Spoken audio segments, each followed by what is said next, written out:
Howdy, howdy. Thanks for tuning into the stream. Those of you who are here, appreciate it.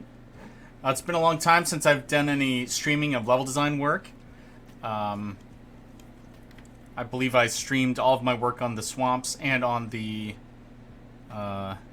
underworld, or at least a lot of it, or the majority of it. But then I went off on a total side mission, and I did hell off stream, completely off stream. And so I've gotten a good start on the Labyrinth, but I figured it'd be fun to start streaming that again. So before I get, let's see, there we go. Before I get started, I wanted to show off some of the stuff that I've already done in the Labyrinth. To see if here we go. Just to give you all a good heads up about where it's at right now and what some of the potential of the changes can be. So one of the things you'll notice right away, this is the starting room, and I've created these domed ceilings, and I think they look really cool. They really add a sense of dimensionality to this place that's intentionally very claustrophobic. And so I wanted to add a little drama to whenever the room opens up. I wanted it to really have that sense of like, yo, this room just opened up. And it's, you know, it's not just incidental, you know, there's like architecture around it. So first thing we spot as we get out the door is another color of domed ceiling here. And we've got some 3D pillars here, which really add, in my opinion, these 3D pillars really add a lot to the sense of the aesthetic instead of just having it be square tiles. To have these occasional 3D pillars really helps the game feel a little bit richer. And then also, you may have noticed, right here we've got a 3D wall. And this is a breakable wall. And I've given these walls just enough HP so that like you wouldn't break through them unless you really felt like you had a good reason to. But not so much that it's like when there's a good reason to, you're not just frustrated by how long it takes. And we saw some special rubble models fall away from the wall there when I broke it. So let's just explore around a little bit, see what other things we can run across. You can see a little alcove here on the wall texture. That's new. Oh, we already found the Minotaur secret. The base level actually contains some of these walls now. If you've ever taken a look in the level editor, what the labyrinths look like, the base models before any random rooms get added, is that it's just a big maze. And so the rooms actually chop away pieces of the maze.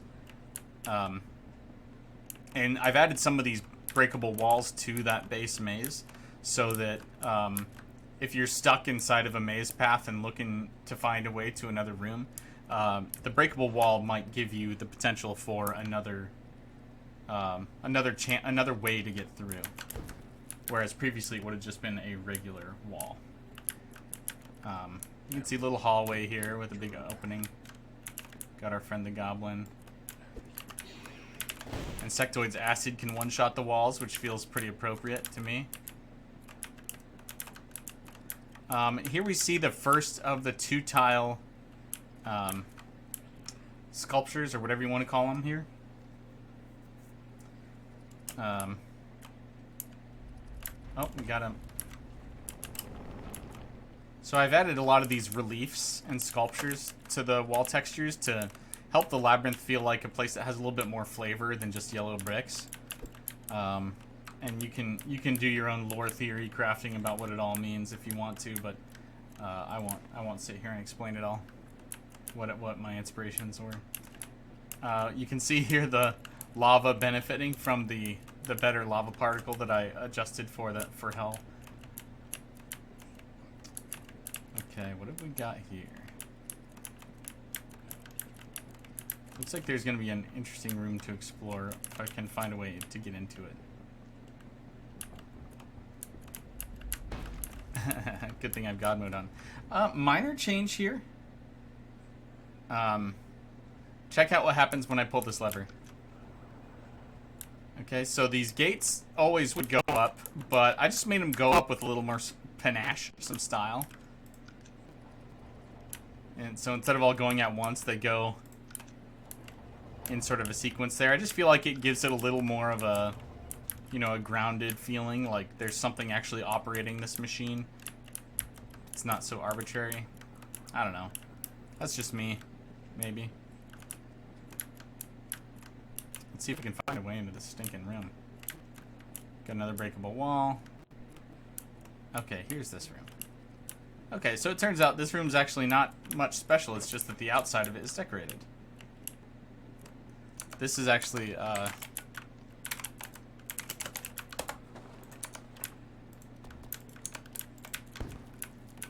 okay, so this is where you find the treasure there. And even simple rooms like this one that was just a pit with a pillar in the middle, you know, just adding the column to it helps it feel more like a rich location. You know, there's something intentional that happened here.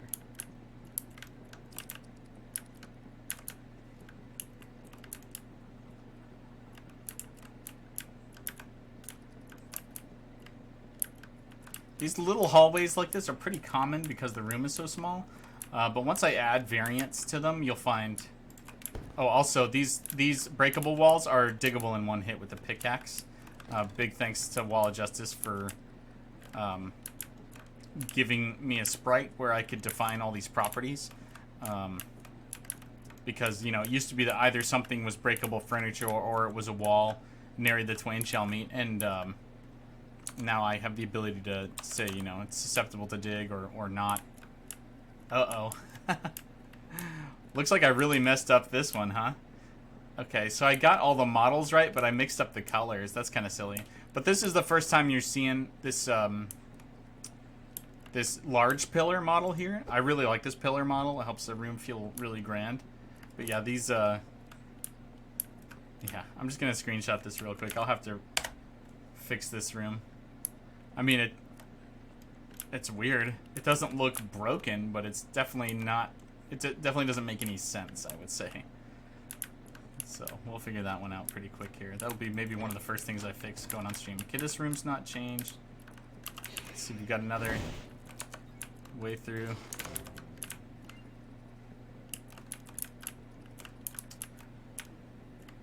With the breakable wall, I mean. I just built this room last night, actually. I was watching the TV.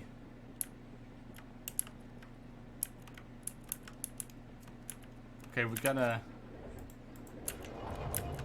timed lever room.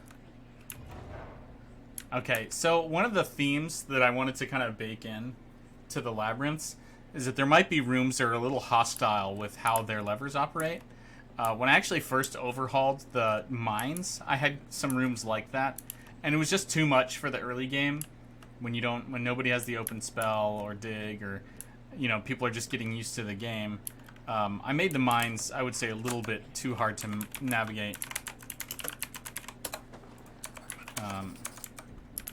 And so I took some of the ideas that I had deleted from the mines, and I went ahead and used them here. So, for example, if this room gets blocked off from one direction, this might be the only way through. And then you might turn left and then come back, and there's no... You can't get back through these gates anymore because it's a timed lever. Anyway, so that's kind of the idea behind that.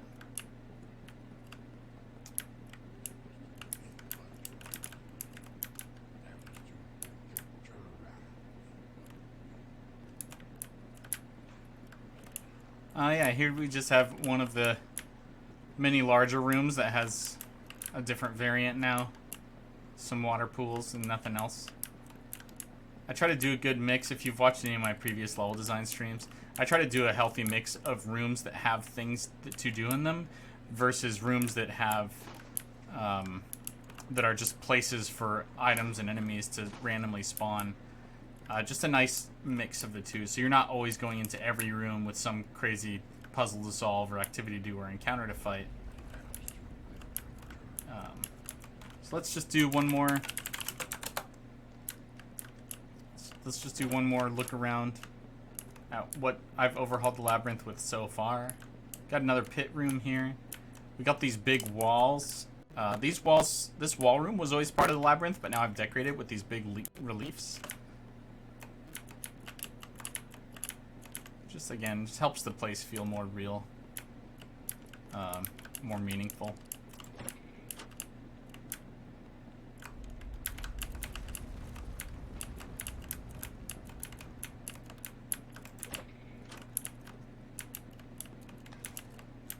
Where's this spitting us out? Okay, we have a nice big room here with the 2 pillars in it. It was nice just to see one of these big pillar rooms. We got a waterfall room. Adding a little water to the labyrinth, I feel like really helps. You know, I definitely don't want water to be its new identity. Like, it shouldn't be eating the swamp's lunch in that regard. But, you know, I feel like a sandy, you know, a sand-bound civilization. You know, they would make sure they have their water features sorted out because it's so precious to them. Or, you know, like a desert would be. It's relatable.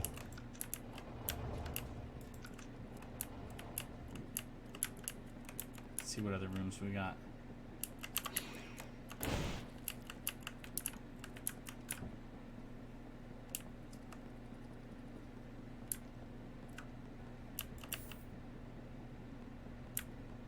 And this is just a cheat save file, so this isn't a real playthrough here.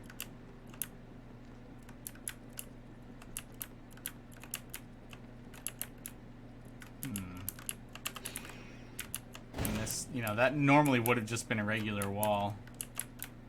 So it's nice that it spawned there and give me a way through to explore an alternative path. Okay, more sandy rooms. Yeah, I mean, so far not that... Okay, this is kind of a fun room. So this is just a pit. But you can actually access all sides of the pit if you need to by breaking the corners out. You know, it's not complicated, but I'm making an effort to make the labyrinths broadly a little bit more traversable while having more activity to do while you're in them. So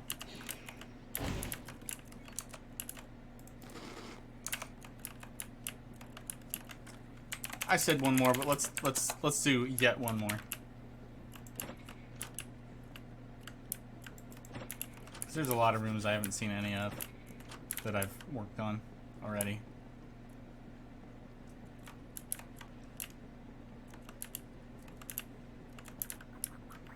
And here we have this granting us access to here, but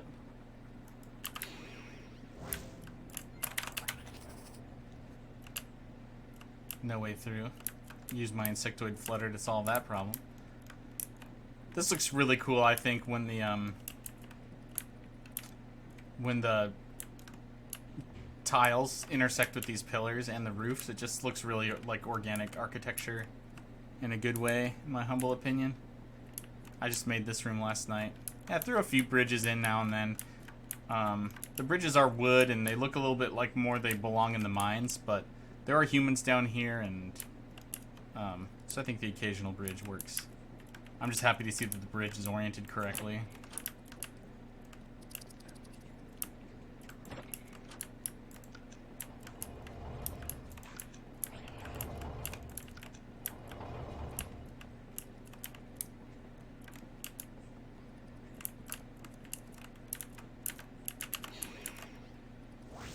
Oops, wrong spell.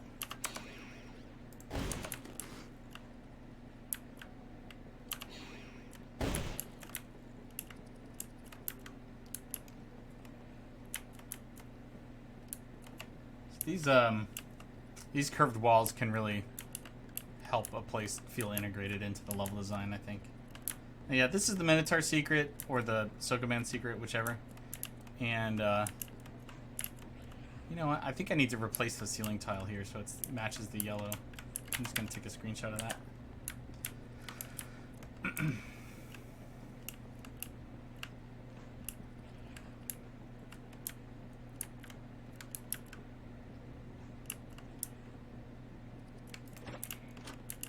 Ah, okay. So this is a room that, if I hadn't redecorated it, you probably would recognize right away. Yep, this is the room with the 4-way boulder trap in the middle that doesn't go off until you run across a pressure plate right here. Oh my, that was close. So I've just made it look, you know, this room's a little less claustrophobic now. It's more got a sense that it's kind of like a trap room or a temple room of some kind because of the big stone blocks being used. And I'm getting some pretty serious hiccup in my camera movement here. I probably have too much crap going on my PC. I notice whenever I've got OBS going, my PC freaks out a little bit. And I think this will be... I'm mostly satisfied. I think this will be my last little tour through what I've done already on the Labyrinth, then I'll get to work.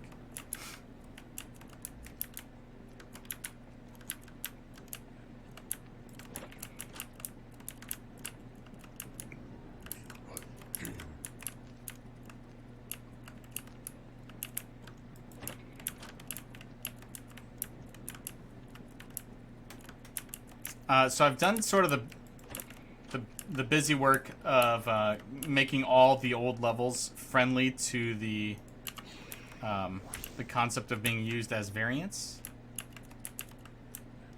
And so every old level you see in here that looks familiar to you is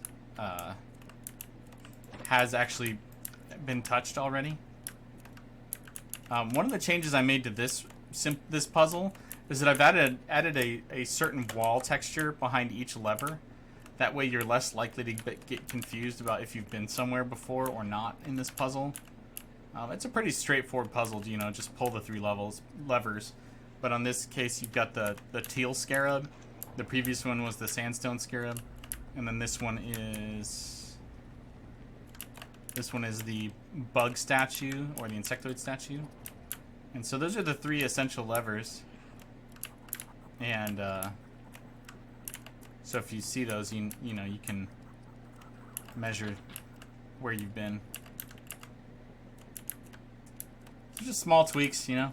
Sometimes I like a design, but it just needs a little polish. Let's get out of this maze. Let's go south. Oh yeah, little pump room.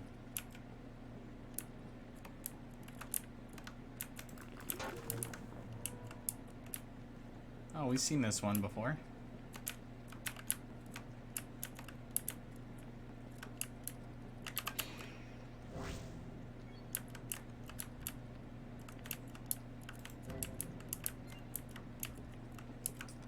Okay, here we go. This is one of the new rooms I put together.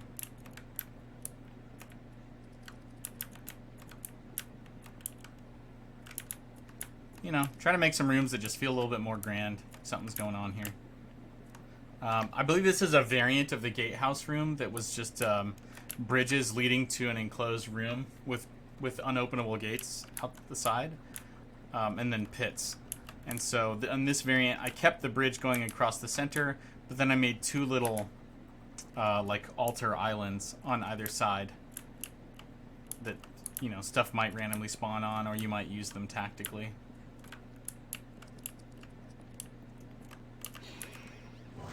Wrong spell.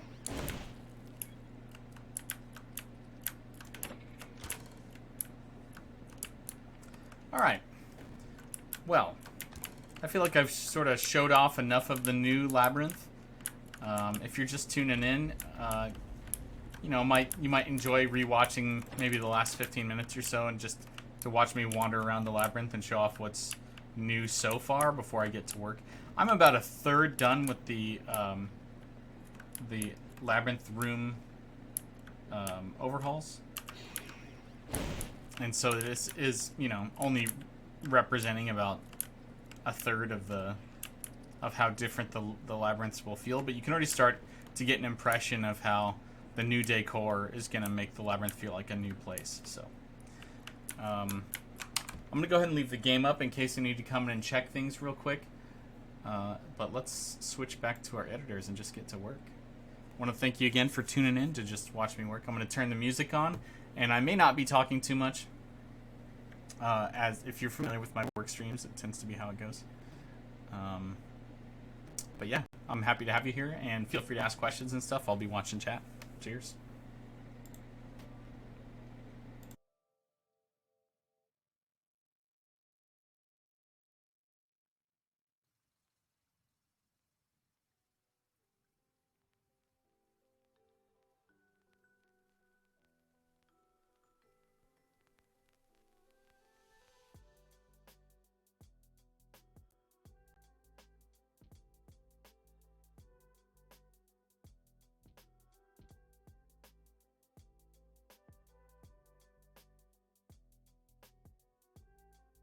What's up, Grotesque Mannequin? Good to see ya.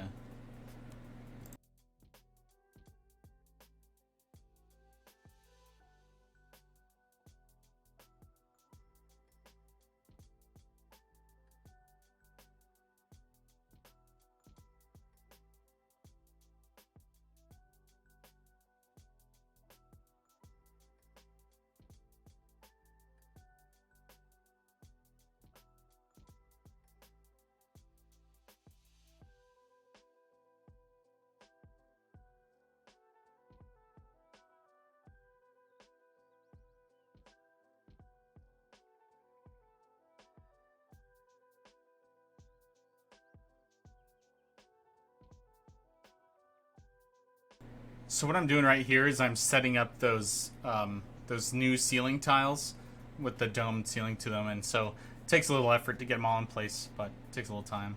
But that's where the start of my idea is for this next room is.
So real quick, if you wanted to see how many pieces of tile texture art I've added, right here, you can see everything underneath hell. This is all the new hell stuff. Takes up pretty much this whole line. And then this is the new labyrinth stuff. Takes up this whole line and this bit here. So I'm trying to use those liberally to make hell look as good as it can. Or sorry, make the labyrinths look as good as it can. You can see here, I've only got, what, 3.5 lines left. I think I can expand that when I need to just by adding space to the tiles.txt file. I hope I can anyway. Because once we add a new once I overhaul the ruins and then the Citadel and the caves, and then add another tile set or two to the game for DLC 3, I think I'm gonna be out of space. Out of space.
Alright. I've been wanting to add some more traps to the labyrinth. I think that the labyrinth can have... I could be a lot more clever with how we use spike traps. And just, I just haven't. I haven't done that yet. And I would like to. So... but as this is my first room I've been working on the stream, I'm letting myself do a simple just pit maze here with a treasure at the end. Maybe I'll put like an arrow trap. Yeah, let's just do a stinking arrow trap.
Okay, I think I'm gonna make a running spike trap room where the spikes go off on their own, and you kind of gotta time how you run through it.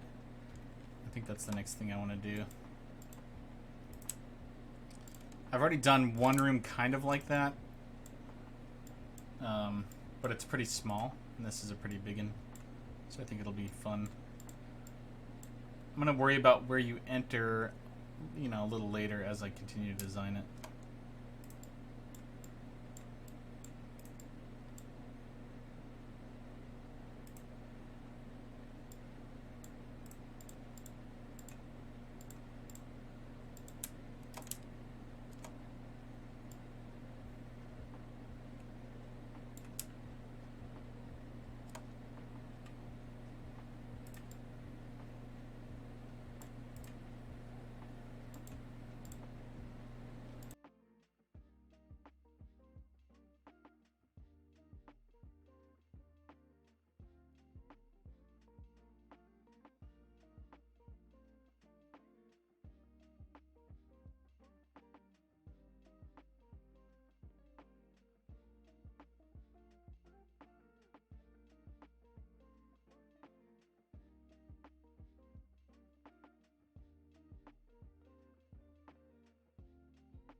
So you may have just seen me set this. These are the additions to the ceiling tile properties here, where a ceiling tile can now either prevent a trap from spawning, or it can be destroyed by a trap, or it can just do what the default behavior was, which was allow the trap and the ceiling tile to spawn.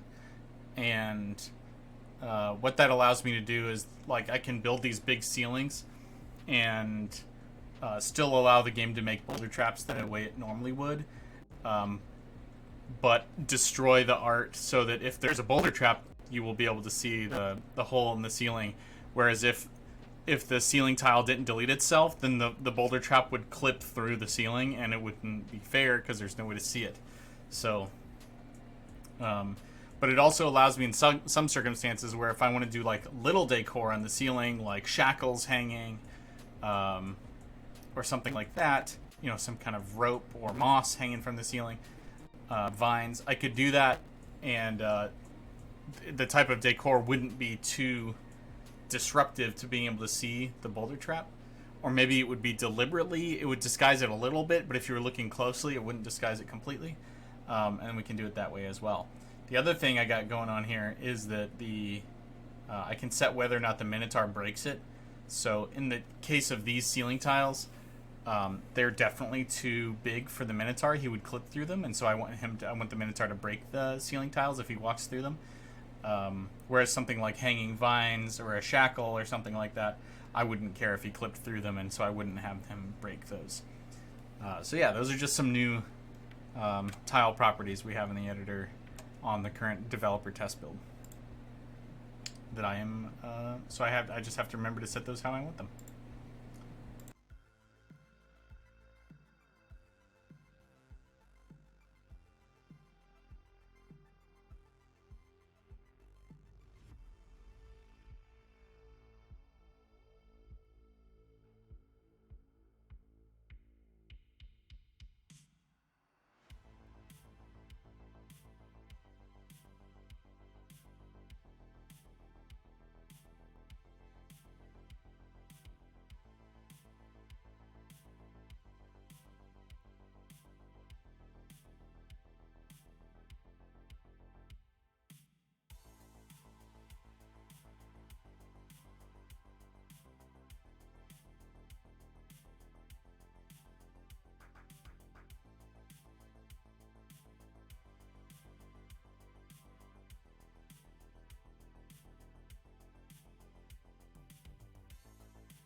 Okay, what I'm trying to like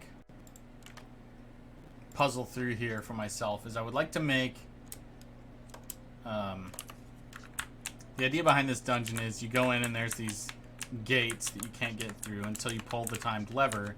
Pulling the timed lever opens up the gates, and then it begins a pattern of spikes doing the wave all the way down here, and you have to time when you run across. And then you can go in the left gate or the right gate, and each one has a treasure at the end. So in theory, you have to run through it twice or do it with a co-op buddy to get both treasures. But I think that's not going to work for a couple reasons. Number one, not enough space. Not enough space. So I think instead, I'm going to move everything up a tile here and do only one exit. Not enough space, not just for the walking room, but also for the for all the tiles that I need. So let's go ahead and make this off center, which I'm I like symmetry.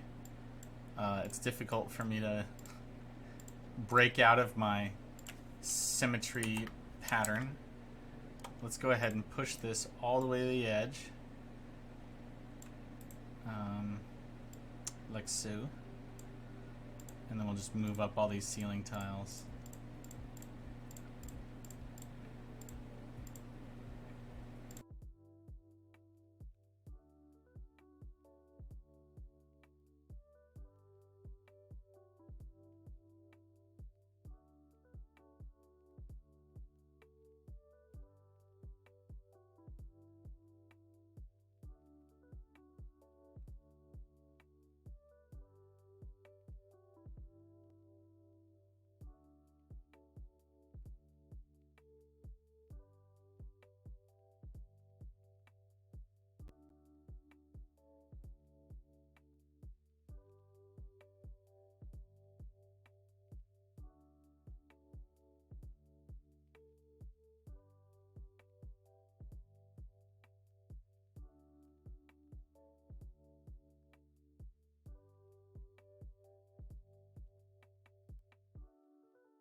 Okay, let's give this another quick look-see now that I've reworked it, alright? So, okay, so back at the other end of the world, we enter through here. We can see over here, because there's light drawing us to it, that there is a chest in here that we can't get to. So I pull the lever, this door opens, has the waves of floor traps as I described, and then you go around to the side and gain access to the treasure. And then the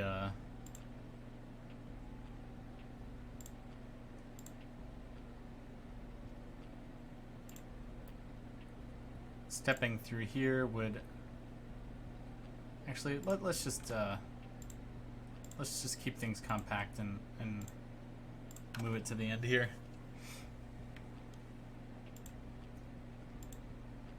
Okay, so now let's see if we can figure out how to build the waves of Spike's trap.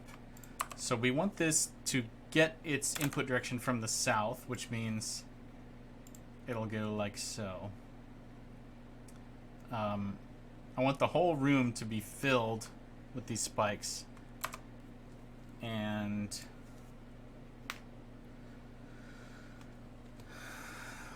one 1,000. I guess I can start off by giving the player 1 second of time between refires of the trap. That's a little aggressive. Why don't I do 1.5 seconds? We'll just see how it goes. So that's the pulse time. So in theory, while it has power, every 75 ticks, it'll supply power. And each tick is 50. Each 50 ticks is 1 second, and so this means every 1.5 seconds it'll be getting a pulse of power, assuming that it's powered.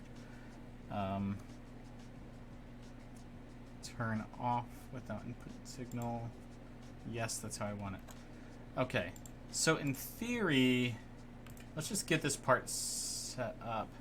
Actually, this might be harder than I thought. I might have to do every other. Might have to do every other.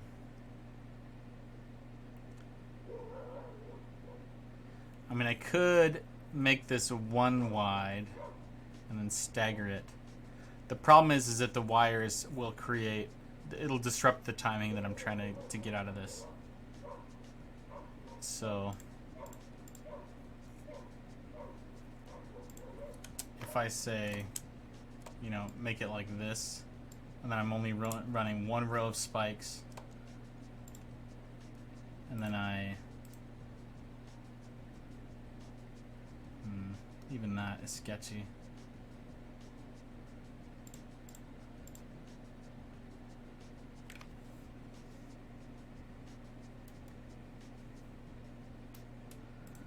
And maybe I could do over under like this. So have this one facing north. Okay. Because the problem is it needs to. These wires need to not interfere with each other. I think I've cracked the code on this. So, one of the cool things about these signal timers is they don't act like other power transmitters. They only receive and give power from the directions indicated. So in this case, I've arranged them top and bottom. And so by giving them a little space, I can actually have them feed the center line. And I just need to adjust their timing as they go. So if I want to give it like, what's a 25? A 25 would be a 1/2 second. I think I want it to be more like, let's try 1/10 of a second. So 1/1000, that would be 5. 5 spikes go off. Okay, so we'll offset these by a 1/5 of a second each. Makes my math easier. Let's go ahead and run these all the way down to the end.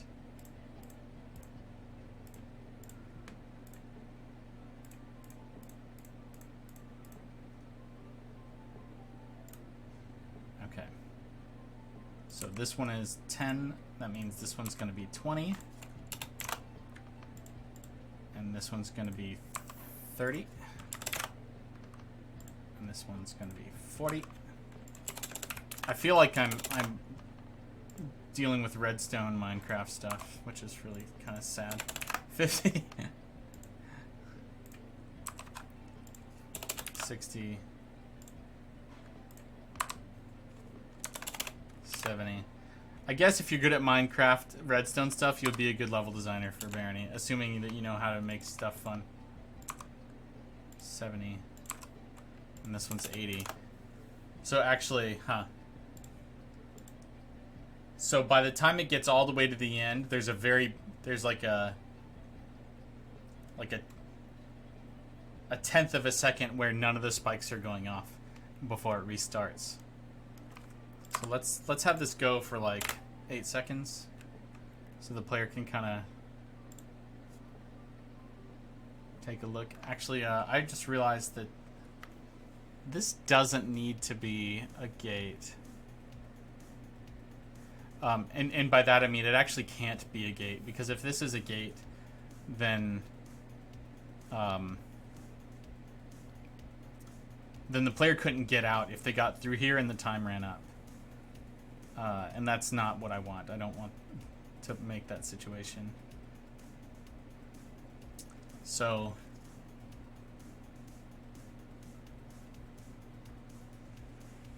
I'm trying to think if there's some other way I can make this. I mean, it could make an airlock or something. I've done that for other puzzles, but I don't want to do that for this one. Let's just put the spikes there.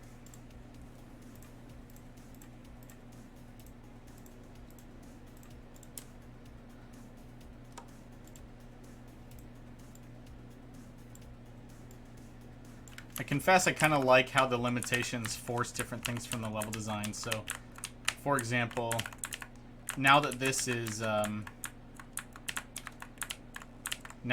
only one row of spikes, which, by the way, doing multiple rows would be a lot harder. I'm not even quite sure what I would do with that.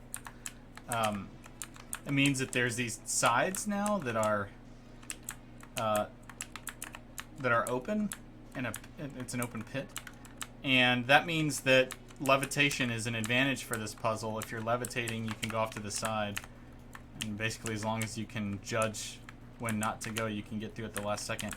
And I like leaving stuff like that intact. I like how the open spell would make this easier. I like how the dig spell would break this puzzle. I like the player to feel like they have the tools.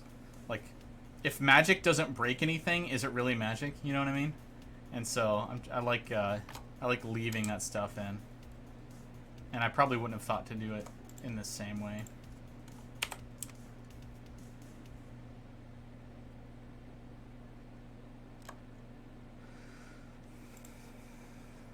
Yeah, I guess I could make this just like a regular door or something, because there's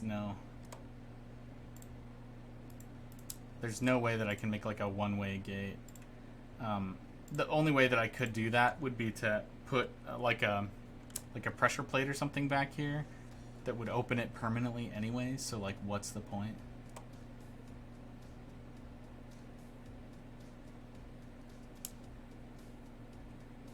Yeah, the real thing that matters is that this gate remains closed. That's what really matters.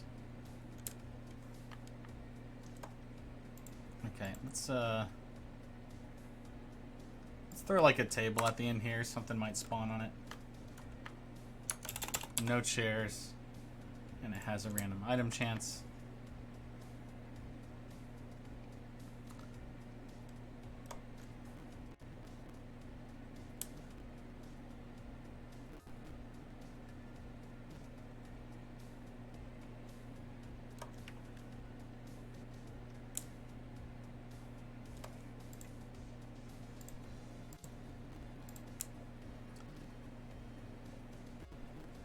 I guess I could put an enemy in this room. No reason not to. Let's do it. Enemy.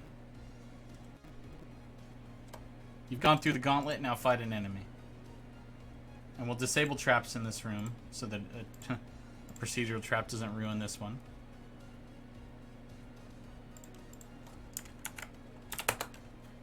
Okay, good. Alright. Hey, what's up, Gingy? Good to see you, brother. I've been thinking a lot about you, man. And I regret that I haven't been reaching out, but I hope things are going good for you and yours. Just been working, man. Just been,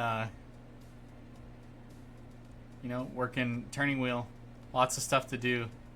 And now I'm finally back to just exclusively creative turning wheel work. It's a long time coming, it feels like, Doing a lot of marketing, a lot of game testing, a lot of stuff that's not so fun for everyone to watch.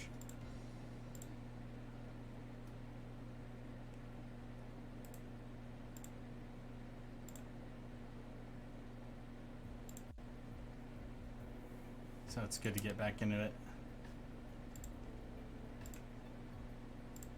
Just going to decorate this a little bit before I leave it be. Let's get some alcoves in here because I really like how they look.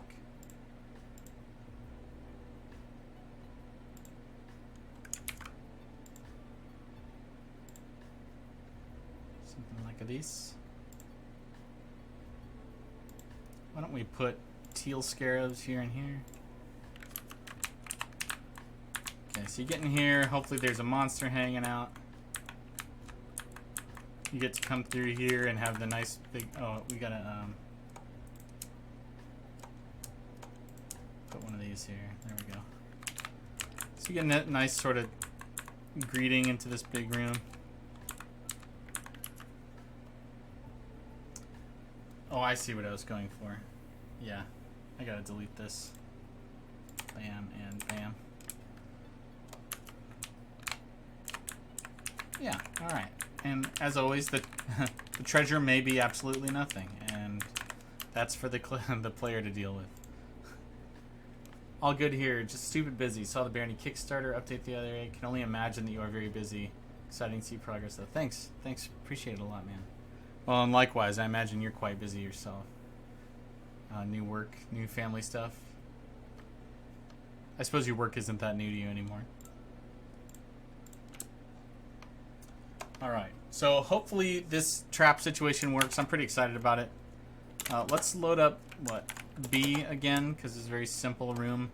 And I've got to do one more room for this layout. I think... I kind of want to do some more boulder traps, but I haven't had any bright ideas.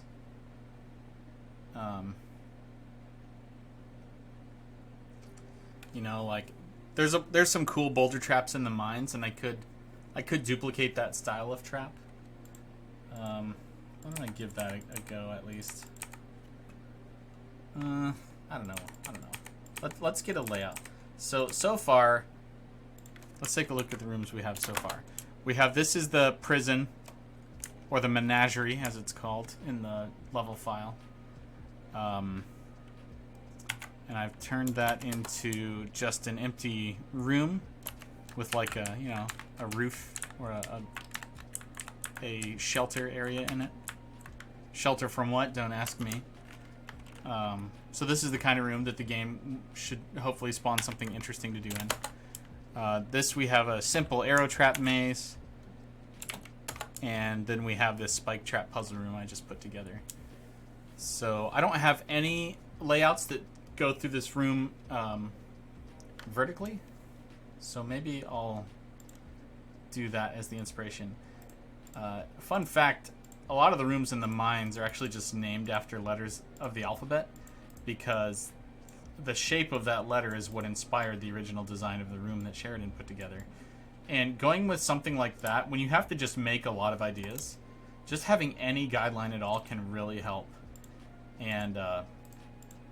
And so that's basically what I'm doing right now with this, is that, I have this really long layout of room, but I haven't made a room that forces the player to go through from top to bottom in the room, unless they have digging or whatever. And so that immediately makes me think of, something like this. And then with the room bisected, it's like, well, what's to do in this room? Maybe there's 2 offshoot rooms from it. And now suddenly, like, this room is a wealth of ideas of what we could do with that. So,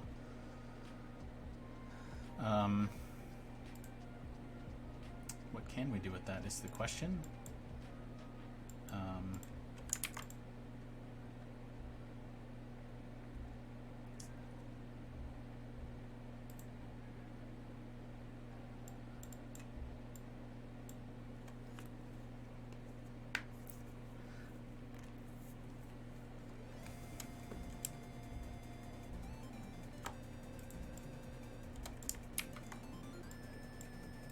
maybe we can use this flooring here. I don't have any like graves in here yet or spawn traps.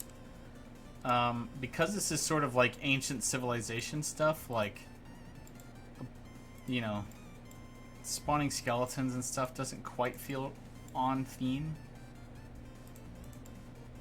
So I'm struggling a little bit with variety in making stuff that feels good to me.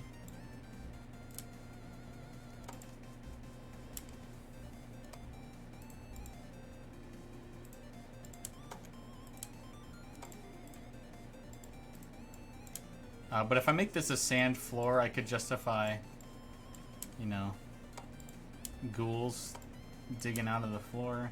By this point in the game, though, ghouls aren't that tough, so I'm just not sure if that's a great idea.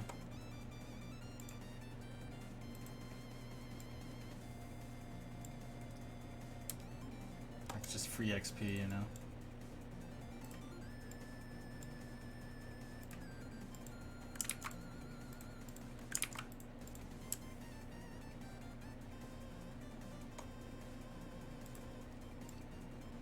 I could do some things that require a little bit of new art. For example, I had the idea the other day of making a breakable wall that was made out of spider webbing. And then I could just put spider spawners in a room with a lot of that, and it would feel like a nice little spider den.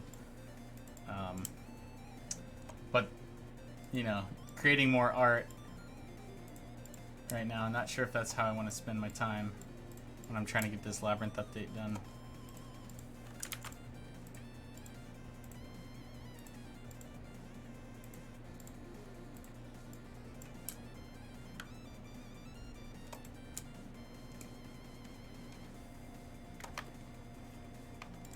We can make this an open layout like this. And that would allow me to do some interesting stuff, in theory, with the archways.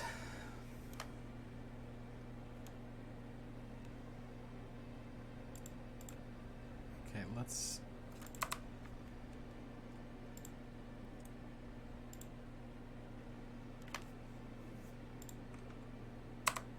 do this. 1217. 18.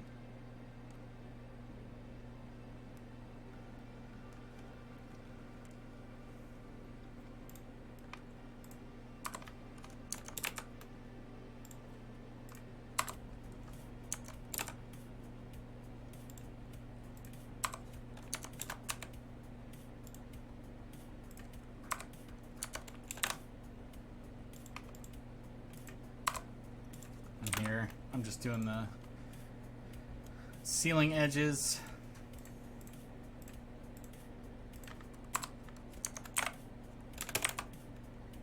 Get those nice tall ceilings in there.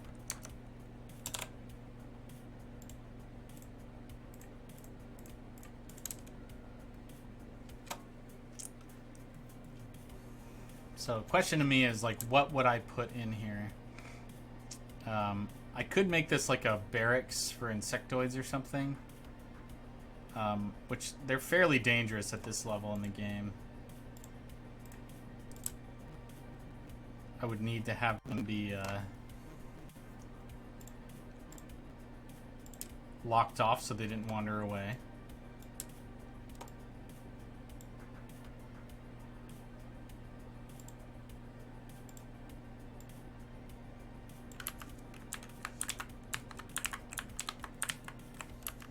I think I want the ceilings in there to be low. Like so.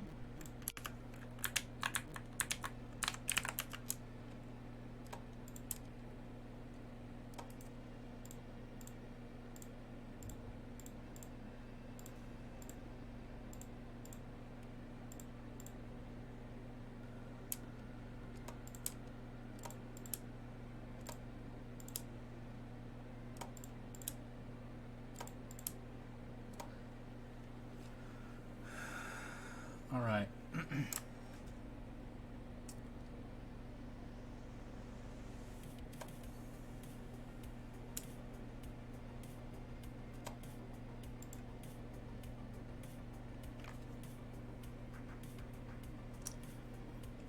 I'm not sure if this will be a lesser insectoid. I'm worried this might be like a big insectoid. Like a murderous, awful insectoid. HP 130, level 125, yeah, or level 25. That to me looks like caves level insectoid. So I could do something silly like make this, I don't know, full of slimes or something. Like a slime hydration pit. Now I'm just thinking of stuff, you know? What could be in these rooms? The labyrinth so far has had kind of like the most difficult inspiration for me. Because it's supposed to feel like a civilization, but the insectoids also aren't really civil, you know? They're not really civilized.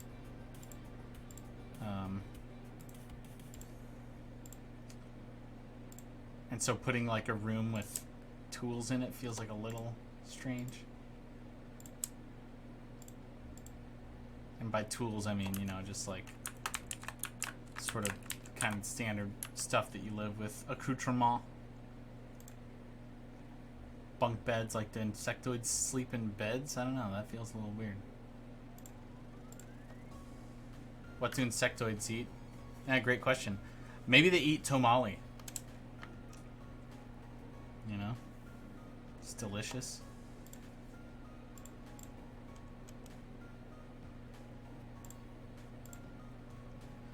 Well, we don't have to think about it too much. Just put a monster here. Not the Baron. Regular monster. We don't need the Baron here. Why don't we put like some bookshelves in here?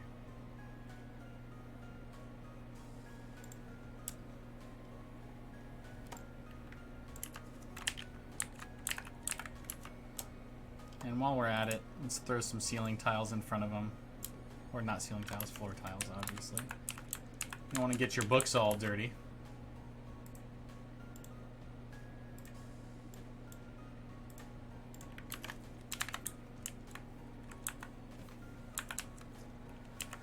Alright. So we got a little community center for the insectoid.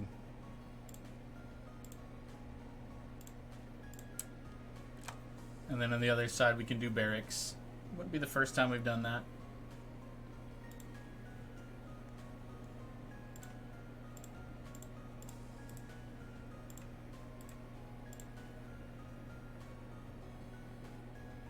Should the insectoids have an HOA? Maybe they did. Maybe they used to have an HOA. Suddenly Barony's a horror game because the HOA is horrifying. Yeah, I haven't had great experiences with HOAs. Not great experiences. Okay, so other side in theory is a barracks. I mean, we could put some flooring in here. Nah, let's just use standard flooring.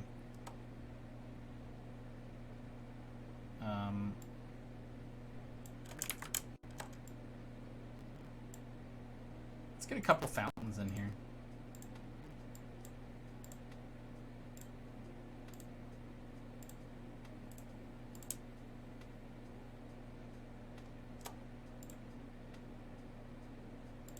And some beds.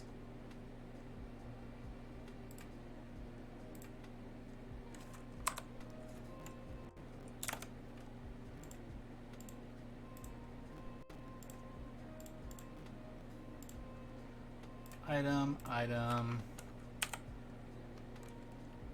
then we'll put another monster in here.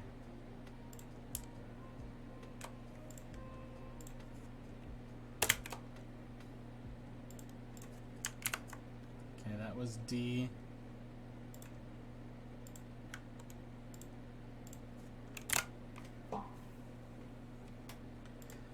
Alright.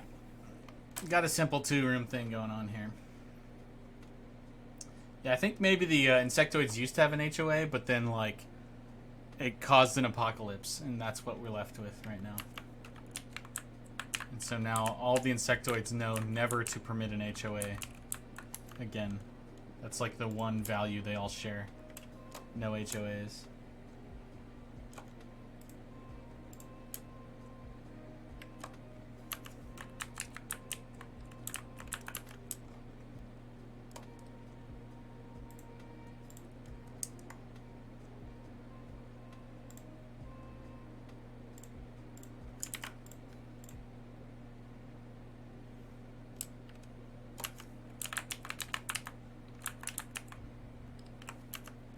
Okay. So in theory, we've got enough for this layout. Let's go to 12. Actually, before we do that, let me take a look at that screenshot I took earlier. Of that bug. There was a bug. No pun intended.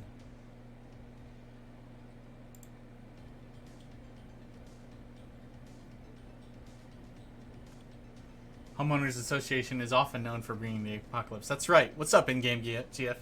Good to see you. It's been a while. Hope you're doing well. Yeah, I actually, our HOA isn't all bad, the one I deal with right now. Definitely better than some of the other ones I've dealt with. You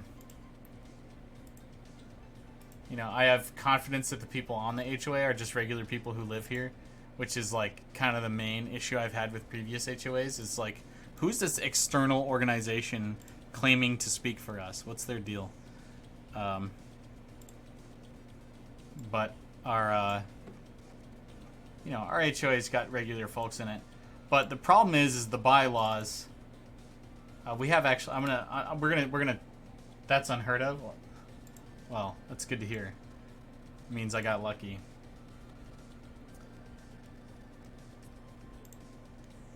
But one of the things we're dealing with now. Okay, this is the screenshot I took. Obviously, we have two colors of ceilings. We don't want that. This looks like. Okay, it's this room down here that I'm looking at. What was I taking a screenshot of this for? I don't remember. Oh, wrong ceiling tiles. Wrong ceiling tiles. Okay, so we're going to look at Labyrinth Secret. We're using floor tiles instead of ceiling tiles here. That's my bad. And I'm just going to have a hard time finding them because this thing reorders itself depending on how big your screen is. Okay, there we go. These are the correct ceiling tiles. That'll fix that. And then I believe, what was I looking at? 10. Nope. 9. 8. 7. This is probably it. B. Okay, I think this is probably like this. Okay. It's not this exact one. Let me check the next one. C, D, E. Okay. This is our culprit. And given how similar these other ones are, they actually all may be a problem, and I just haven't seen them yet. That's also what I would say if I was afraid of my HOA. Blink twice if you need help. Send insectoids. Thank you for the offer. An army of insectoids could always help. I'm doing my best to not blink twice in a row for no reason, though. But the problem we have with the bylaws I was going to mention earlier is that we have a rule that you have to have like a 3/4 majority to overturn any bylaw and get it changed. And there are bylaws that we all want to have changed, but because like 30% of the neighborhood is renters whose homeowners never are involved in the HOA, it means it's like physically impossible to get a 3/4 majority. And so like we're oppressed by rules that we set ourselves in the past but then can't change. And it's like, if that isn't that's actually I stated that in a general enough way that could apply to a lot of systems of collective governance. But yeah, in the meeting I said, somebody was like, oh, we wouldn't want the HOA to dissolve, where would we be then? And I was like, I would rather the HOA dissolve than have it no longer represent our own interests and have it incapable of representing our interests. And the guy behind me was like, yeah! So, anyway, Democracy, LOL. Alright, let's fix this up. I hope you all enjoyed that bit on that little bit of conversation about HOAs. Okay, based on this screenshot, I'm looking towards... Okay, the west side we have 19. 19. You know, it'll just be faster if I just replace everything. Like, I'm not sure... Yeah, there's the problem. So, we'll just do it like this.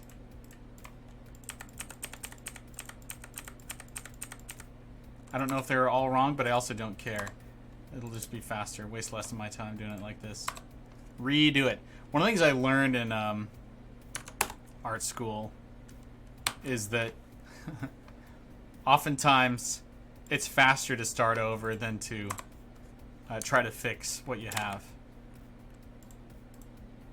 And, you know, in part because just doing it the first time helped you learn how to do it better. But then, like, yeah, the other side of it is if you're stuck with something you don't like, just save yourself the process of undoing it. Don't waste any time undoing. Just do. West, north. Okay, we got 1220 and 1219. I believe that's fixed. So I'm going to check out some of these previous ones. Do I have the problem here?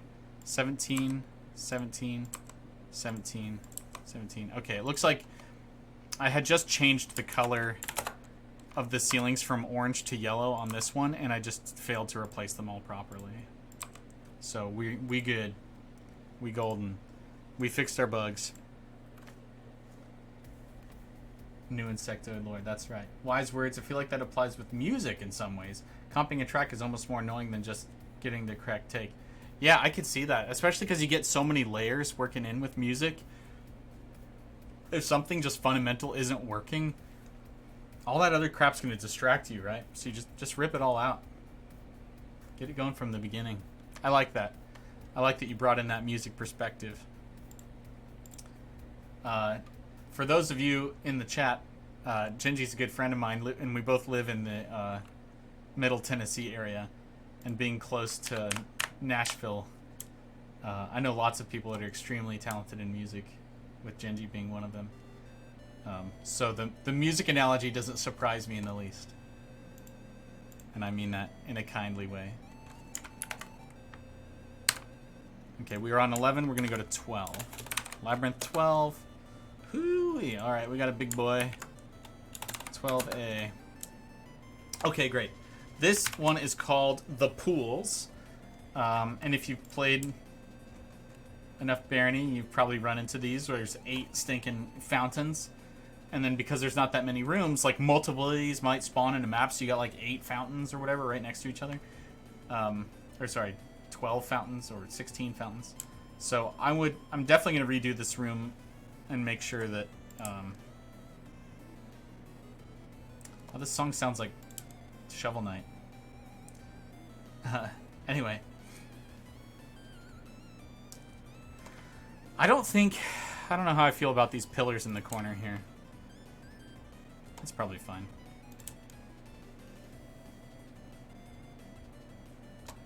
Okay. Anyway, I'm just gonna remake this one aggressively. This is a nice big room I can do a lot with. Good to go. Baby's awake. Time to start dinner. Miss you, man. We'll have to catch up. I agree. We got to get together sometime soon, and I wouldn't mind driving out to your end of things, because I've never enjoyed any of the restaurants, or maybe you got some gaming shops out there that I'd like to go to, because we're pretty sparse down here on my end.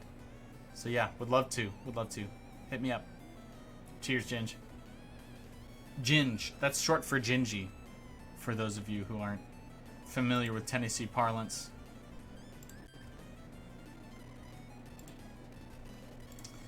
Okay, so basically we're starting over on this level.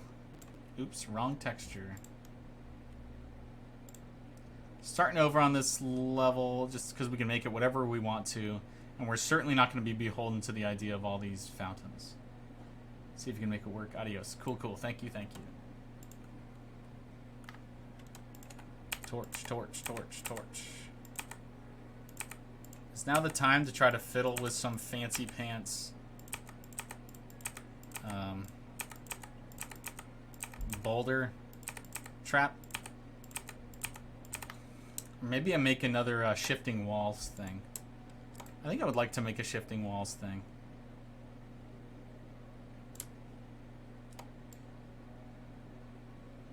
So we already have the one tile border here on the outside. And as long as I keep the corners free, it means that the maze I'm putting together here would be entirely optional. But that also means I have to put a reward in it, or else it won't mean anything. So let's see what we can do.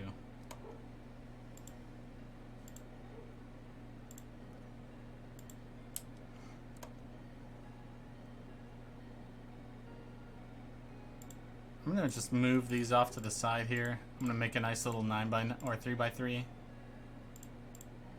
In case I decide I want ceilings later, they'll be easy to copy in. Here we go, and then I can just delete the remainder. I don't want these ceilings dictating what my design can be. If you hear that thumping, that's just my child. I mean, it could be my dad or my wife, but I doubt it.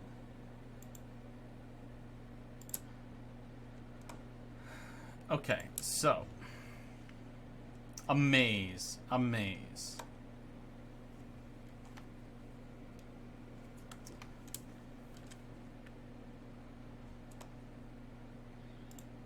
Let's start with making the ceiling short.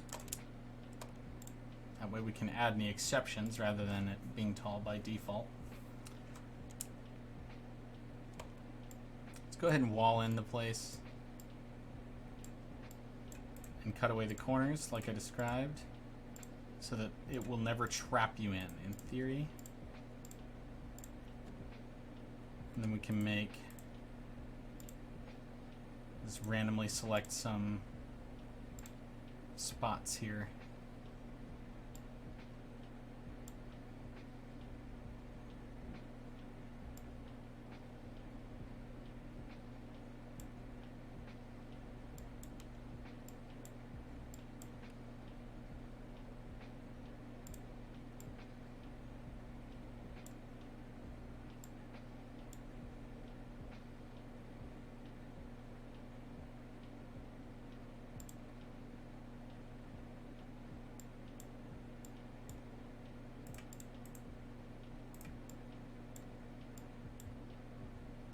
Not everybody loves a maze.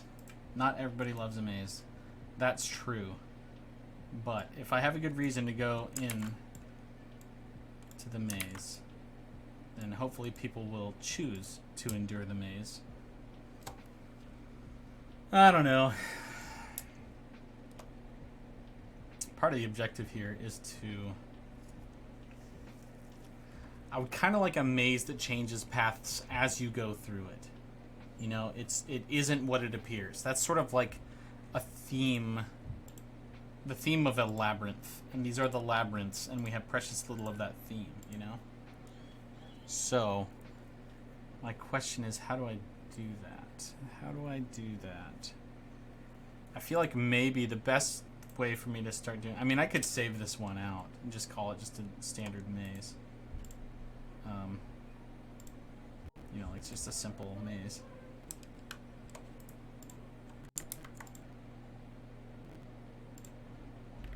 Let's go and do a walkthrough of it. I mean, what's the experience? Yeah, it's a freaking maze. What would you expect? Yep, it's just a maze. Let's go ahead and save it out. What's the worst that could happen?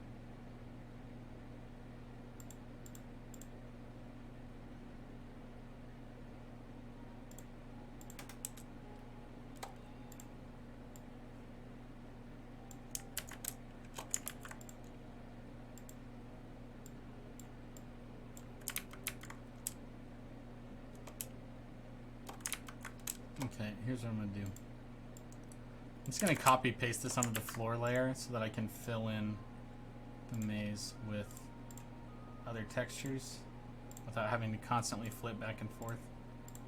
And then now I can replace all of the walls with this.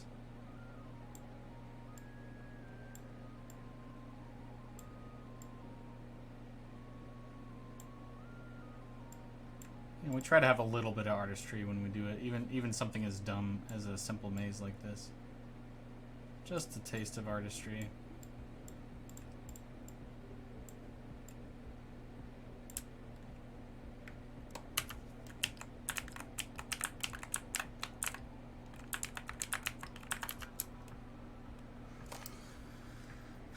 Now in this case, there's no reason for the maze to exist. Is there a quick remedy for that?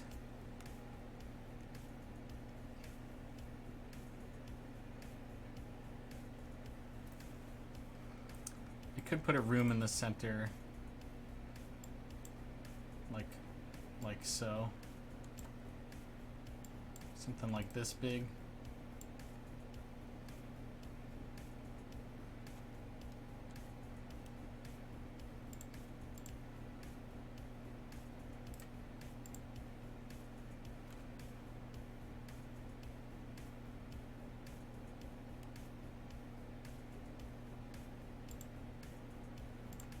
Put some gold in it.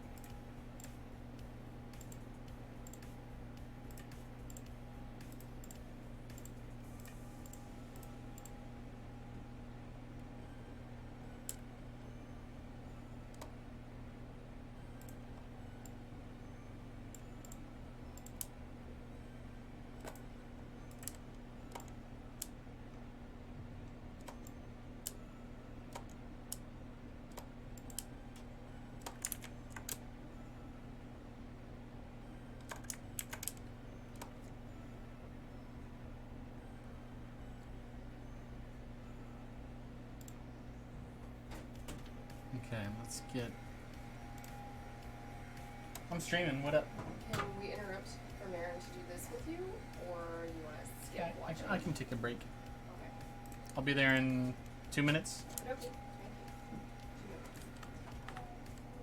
2 minutes. I think I'll put a timed lever somewhere.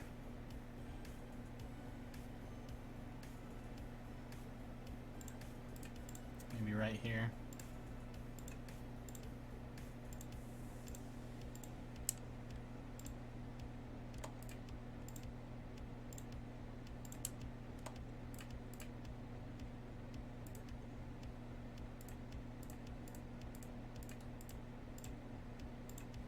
Alright, so idea being that if the player can pull the lever and get to the treasure room in time, they will indeed get the treasure. Very simple idea.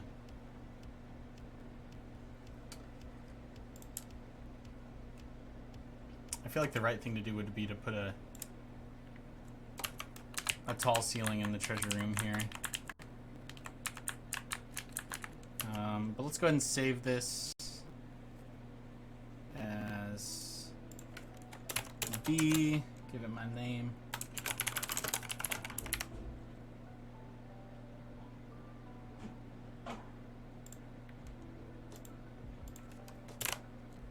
Okay.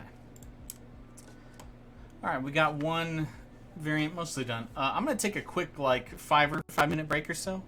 I will be back in just a couple of few. Thanks for hanging out with me, y'all. I appreciate it. Enjoy the music while I'm gone.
Alright, I am back.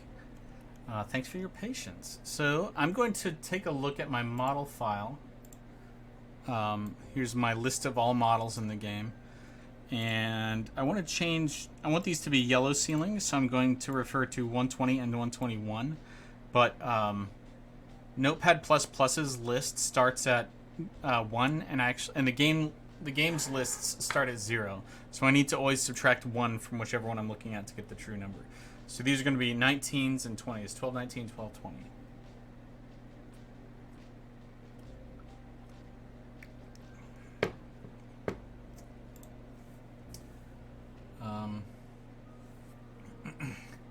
Okay. So, I believe there's going to be 17s and 18s. Oh no, these are 19s and 20s. Lucky me. Let's just double check all of them. Make sure they're 19s and 20s. Okay, good. One thing I'm going to change about them, actually won't need these side bits, is that I'm actually going to not allow traps to spawn in the treasure room. So we'll call it no trap spawn.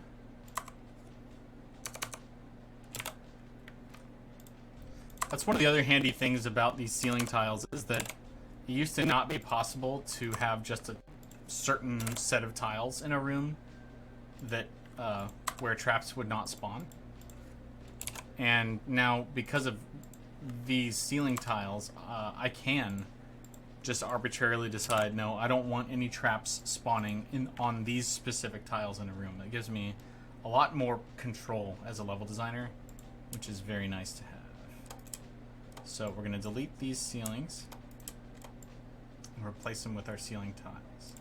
And I put these permanent traps here, so that when you step on them, it will permanently set off something. So that once you make it to the treasure room, then the door will always be open. Okay, so we're going to do this and this.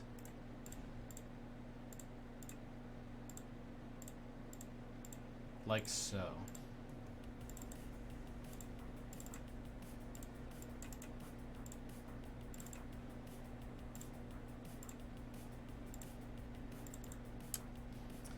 Alright. We got a simple treasure room maze. Again, like I said, there's no real reason to go into this maze. And, you know, a maze is a certain type of challenge, and it's good when your challenges have some reason to do them, some kind of reward. So that's what I've attempted to do here. As simple and basic of a puzzle as this is. Save as B. Okay. Let's clear out all this stuff. I had another idea I was going for with this. What was it? Quite remember. Oh yes, a labyrinth where stuff was changing. Okay, so yeah, stuff changes as you walk through it is the idea. So I kind of like the idea of the space appearing like straightforward and like a basic puzzle at first, but then, or a basic room at first, but then as you walk through it, then it changes. So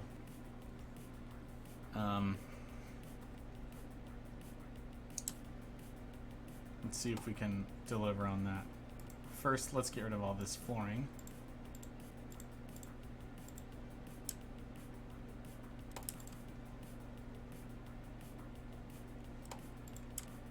Guess I could make it tall in here.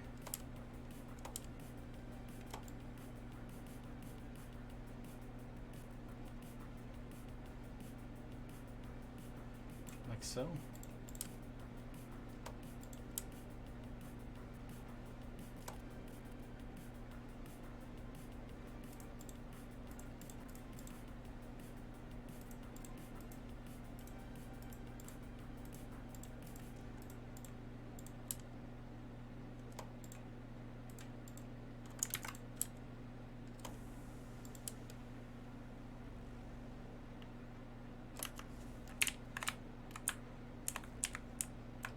So like you go forward and it looks like it's a straight path all the way to the end here, but instead it turns. So let's get some, let's make these all out of brick. Big brick.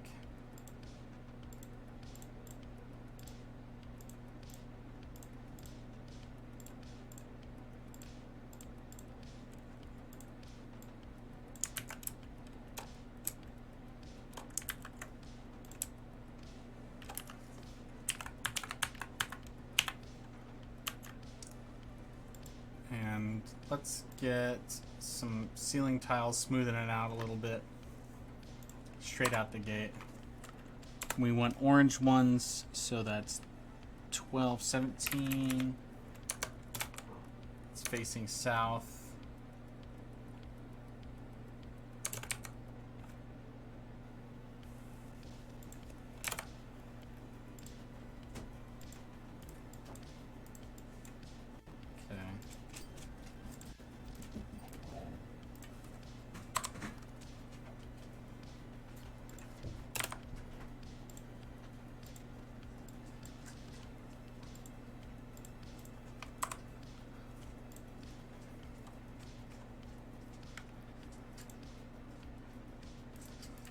Okay, so in theory, just doing a straight line here.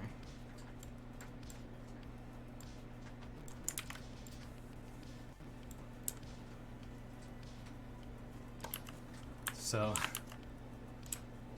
on the surface, this looks like a big nothing. But then I'm gonna use like a different texture to signify. This is a little out of my like. Just a tad out of my comfort zone to think this many steps ahead. So let's say you get to here and a wall jumps up in front of you and then you have to turn right. So like this orange space becomes the new path. Something like that.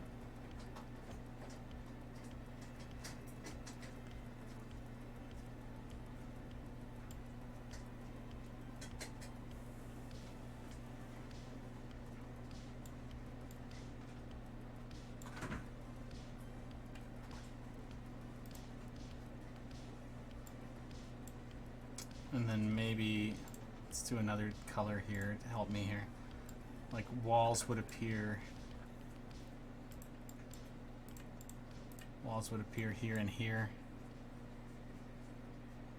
to force you around. Then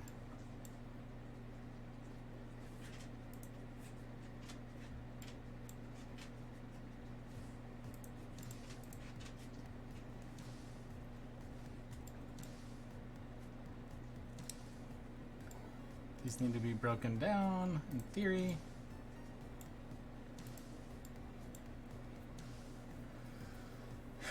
It's really hard for me to wrap my head around this.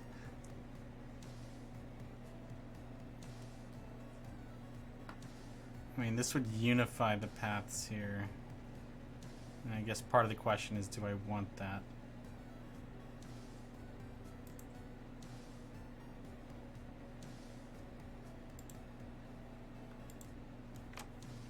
Let's get one more color in here. Let's do gray.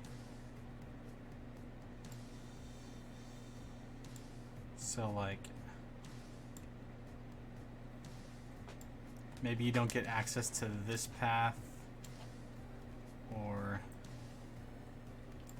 maybe this, or this, until you've walked through it all. So, you know, forgive the sort of abstract appearance of this.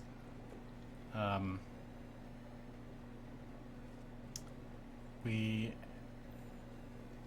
have to bust these walls, and we have to bust these walls. We have to create these walls.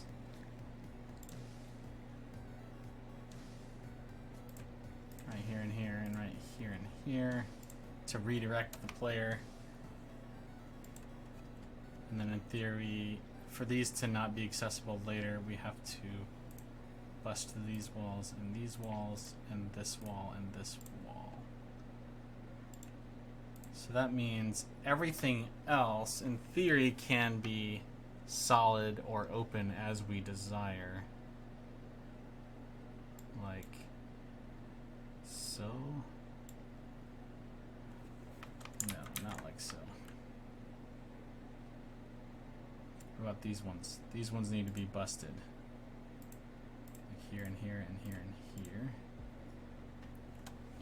So it changes from a hallway into a maze as you traverse it. That's the idea.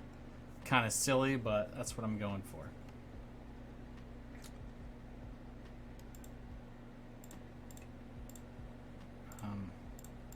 Setting these out here so that I can do something like this, and then I can put gates.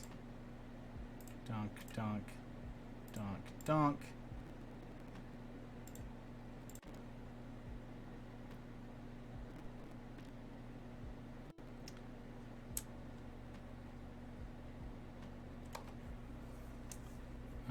Let's do it like this.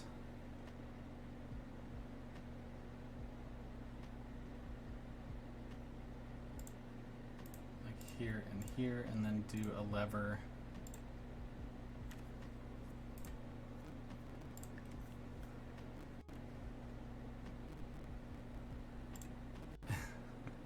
All right.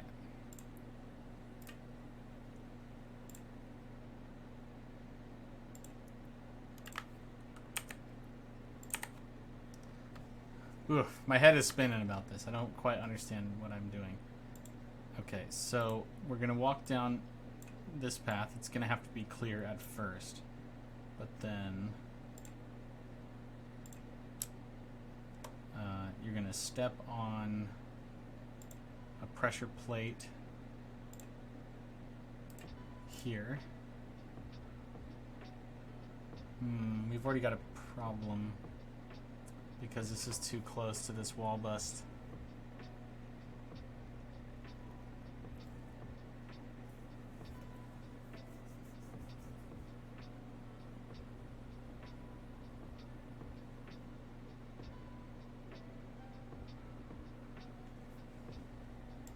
It's okay, they don't all have to be too wide. We could do this.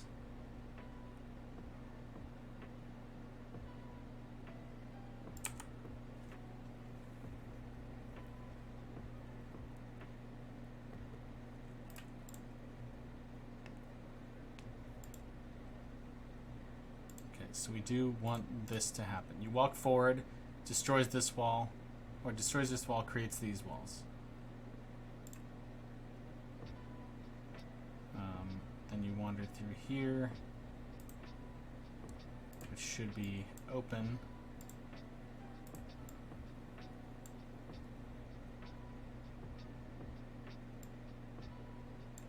We do another trap.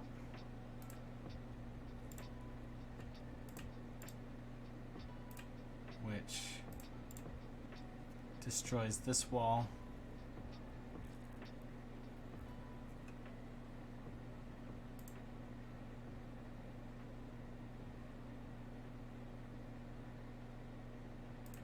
And actually, it should create this.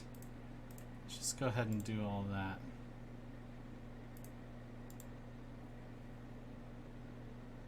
Because no matter what direction you come from, it needs to do the same thing. So you come through here and it knocks down this wall, and if this other wall hasn't been created yet, then it'll create that wall, and so it'll make your new hallway. Oof. My poor, poor brain. My tiny little baby brain.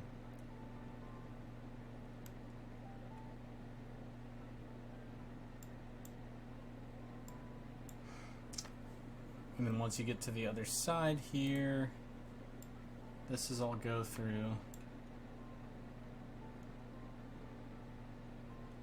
And we want traps again.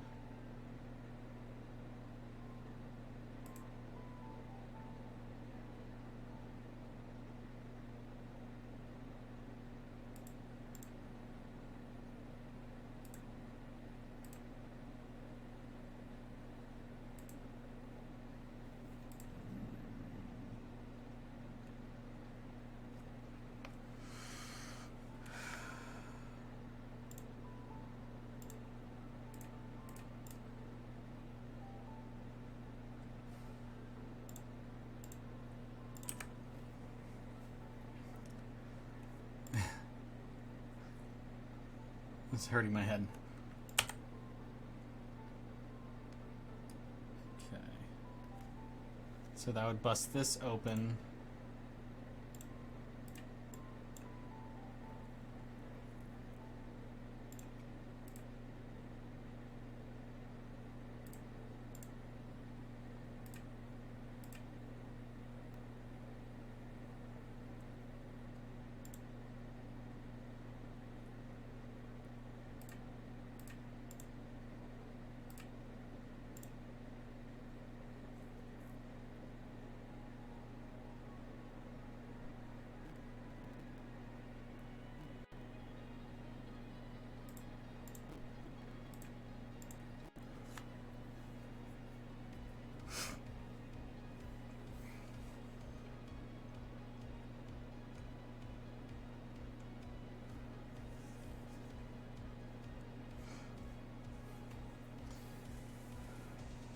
Okay, so the doozy here is I want to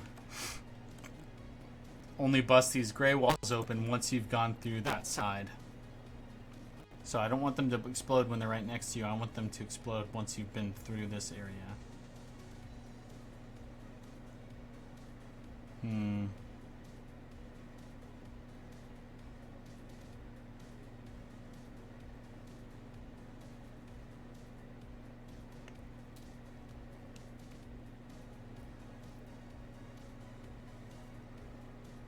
I could just have a lever.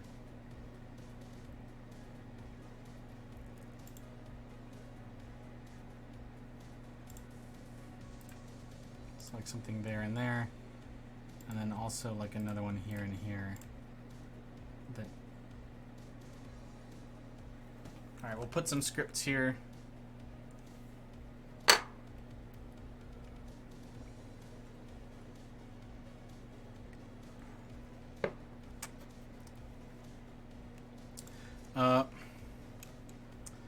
Real quick, I'm going to open up Labyrinth, what, 30, 31, 32? Okay, 32. I'll put some triggers in here. Okay, so these should work. These script-powered 12.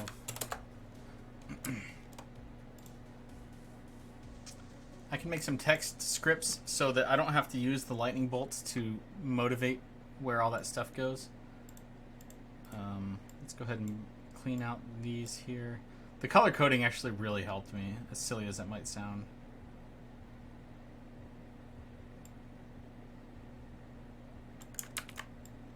Let's delete those, delete these. I do kind of like this silly idea of like it looks like a straight path until you explore it and then it's a maze. It's pretty silly.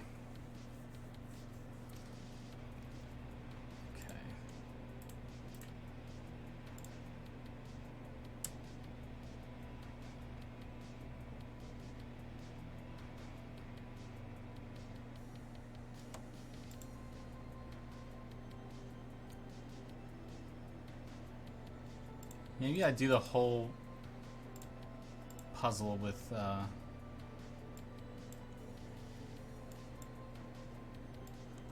these kinds of tiles, these big squares, because they make sort of equally valid floors and walls. And I don't want any of them to really stand out as a different type of floor or wall.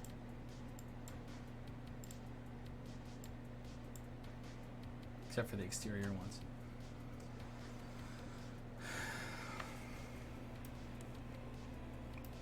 Alright, walk in here, step on these traps, makes a wall right in front of me, but opens one to my right.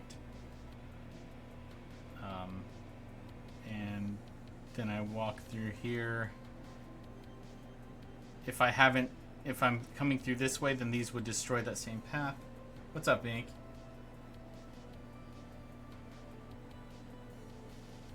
I'm sorry you're not doing well, Ink. But... you know, just want to encourage you. Everyone gets in a slump from time to time. Hopefully you can find something to bring you some comfort and bring back your confidence. No rush on any editing projects or anything like that. you know, we're just churning away here. Hope you can enjoy the time here. I'm doing well, by the way. I'm enjoying doing this. I'm stretching my mind a bit, trying to figure out how to make something that is a maze and not a maze at the same time. Let's go ahead and make the floors all look like this. From end to end.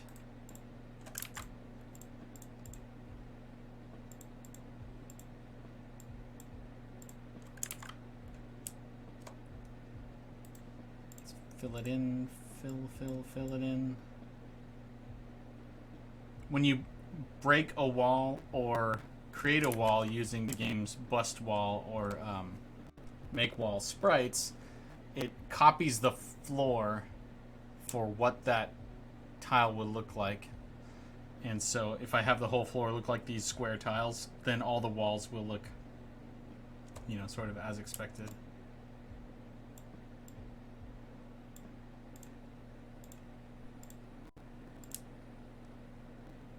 Okay. Alright, I was running through this. So you walk through here. If this is your first time coming down through here, then it'll open this spot and create this wall. But then you walk... Okay, good. No wires going through. Walk through here. Destroys these walls, all of these walls. Creates this wall if it hasn't been created yet. And same way from this direction. Go back to the other end. And then this is where we want the script, right? So this is 7.3, so we want this script to be script power equals 7.3. So when we pull this lever, it'll bust open this wall, and then I think I want this one to open up this wall here.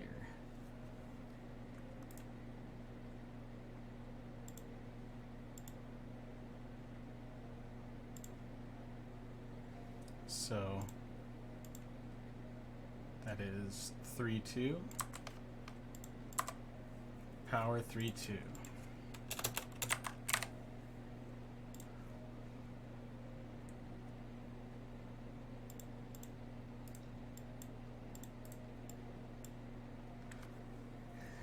Okay. And then we'll repeat that down here. We want this one to power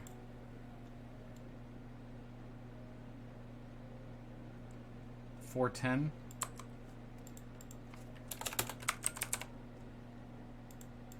We want this one to power 811. Oops, accidentally took 3 screenshots. Okay. All right, so in theory, all of our hookup is ready. We have a straight hallway that turns into a maze, is the idea.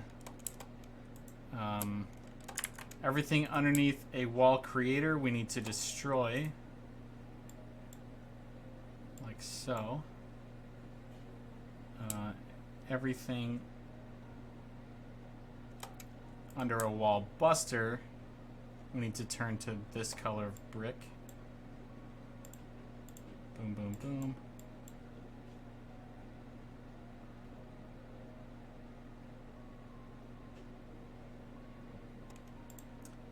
Okay.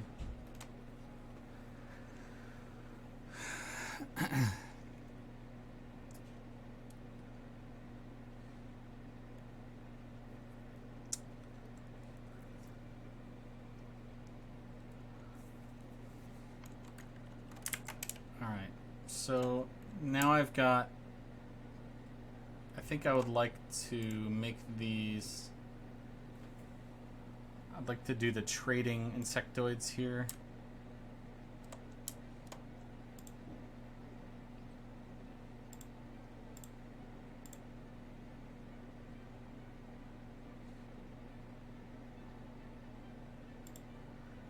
I don't need you to leave ink. I just I don't want to air your your issues all over my stream myself by talking at him, or by talking about him myself. So it's not. I'm not trying to ignore you. I just I hear you. I want you to know that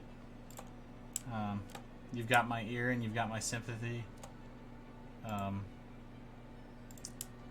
But I don't want to. I don't want to make everyone listening privy to your business. You know.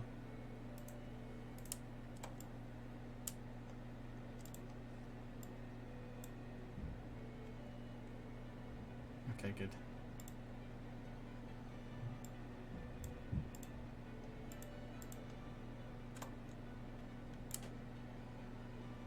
Okay. Okay, I think this is correct. This is one of those that I'm really not going to know what happens until I test it. So, as intended, it looks like a freaking hallway. That's really fun. And then the inside here is just something else. Something else. I could put like some enemies in here, but then they'd have to not move. So I'd almost want to do like a sentry as an enemy. I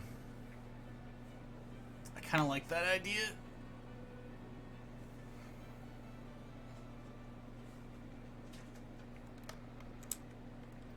But then we'll get our rewards here too. So let's put a fountain on either end. And we'll hide a treasure chest in the super secrets. Let's go ahead and delete these.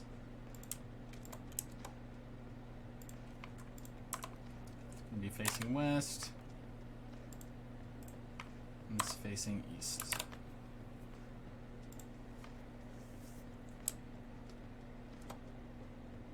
Is this room going to be a puzzle? Yeah, that's kind of the idea here. So the way it's set up is that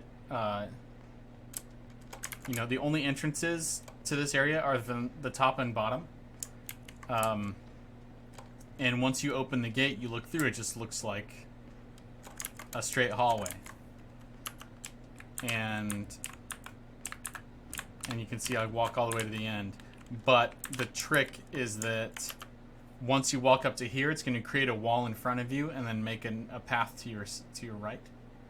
And then you end up having to serpentine through until you get to the other side. But there's a lever hidden in the uncovered path that will unlock or that will break a wall to another area with a fountain and a second lever. And if you backtrack just a little bit, then you'll get a treasure chest. So yeah, that's the idea. I suppose I could put like some items. And for these areas that don't change, I can make the floor a little bit more custom. Like so, like so, like so.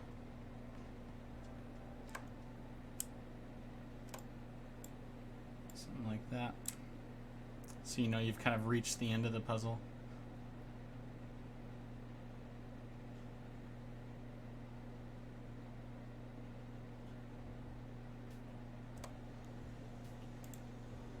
I think I'd also like to put these facing east here, and then facing west here.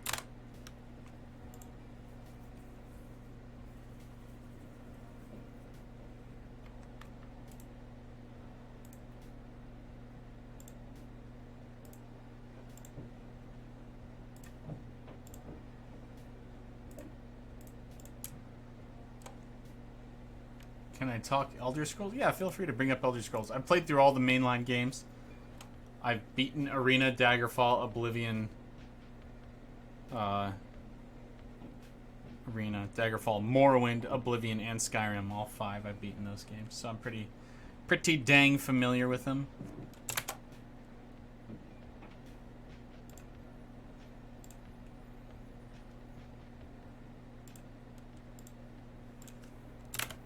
12C. Okay. Alright, we got one regular type maze. We have this sort of crazy labyrinthine type maze. And now it's time to make something else. Man, that's a lot of bust walls. And make walls. I hope it turns out the way I expected it to. I'm a little weirded out by my own creation here. Okay, let's open up B. It's gonna be easier to delete all the sprites and make it D. I think maybe I'll make a big pit with a crossover area in the middle or something.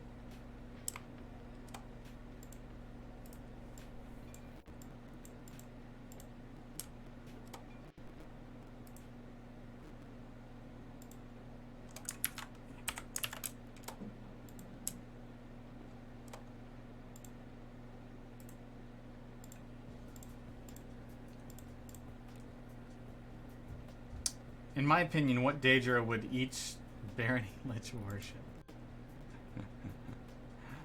Clavicus Vile, more like Ball. Twins, want to hear my thoughts?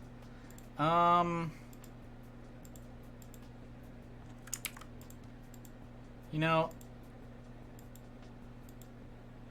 it's difficult for me to like cross worlds like that. Just because the motivations for the characters in Barony just really don't have anything to do with any divine allegiances. And so to try to guess which one they would worship, it's like it has to presume that they would have any respect for any deity at all. So it's a bit of a... It's not a straightforward answer for me, you know? Not that I resent the question or anything. Let me see. Like, what's his name? One of the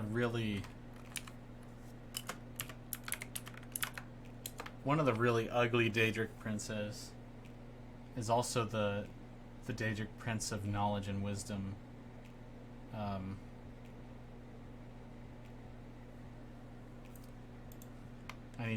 I would need to refresh my memory on what his name is. Hermaeus Mora, that's it. So you could see, I could see something like like Eurydice having a lot in common with Hermaeus Mora, you know, pursuit of knowledge, and the fact that they built like an like a magical university citadel, you know, is sort of like a cult of knowledge. You know, so something like that. Whereas Herx is all about power and greed.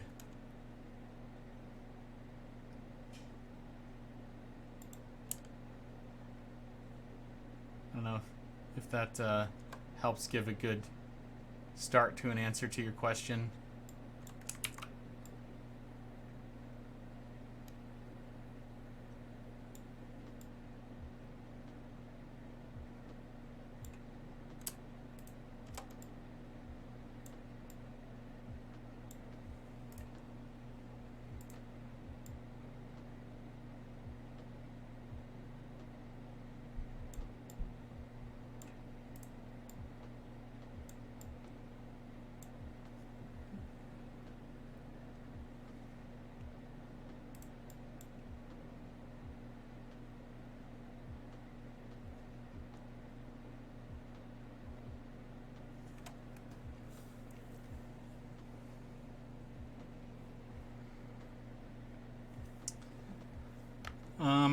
I was just trying some ideas with this layout. I'm not like excited about it. I already have other rooms that are like this, so this isn't inspiring me.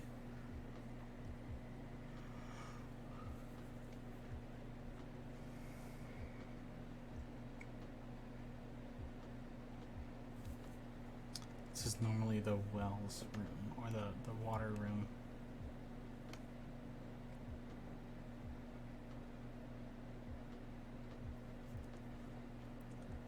And this is an even numbered situation here. I could do like a story room.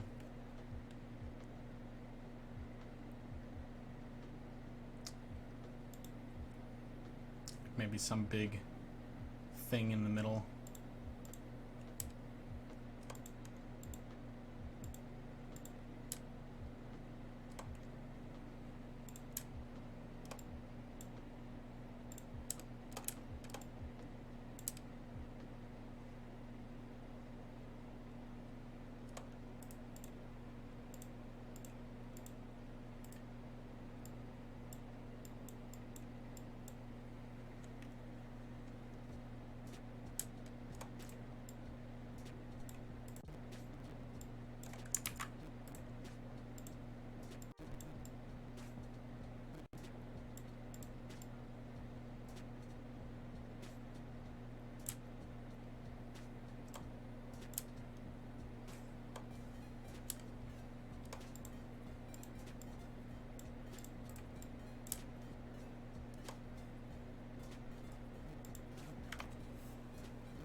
When I say a story room, this is kind of what I mean. Like, from all four directions, you could approach it, and you'd get a different set of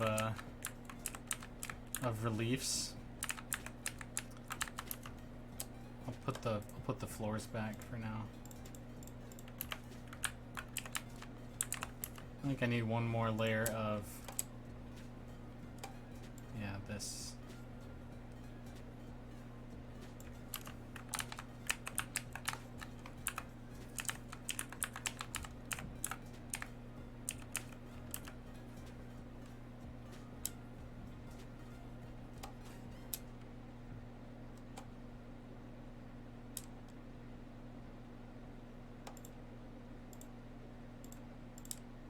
Hashtag. Looks like a sick hashtag, bro.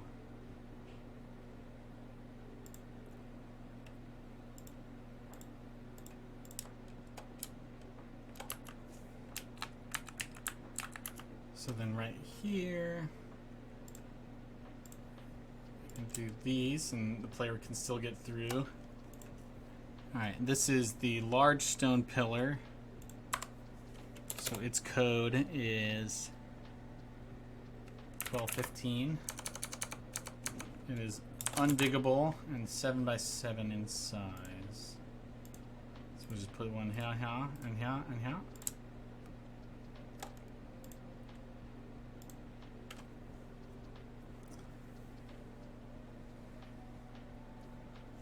I'm tempted to put like water in here.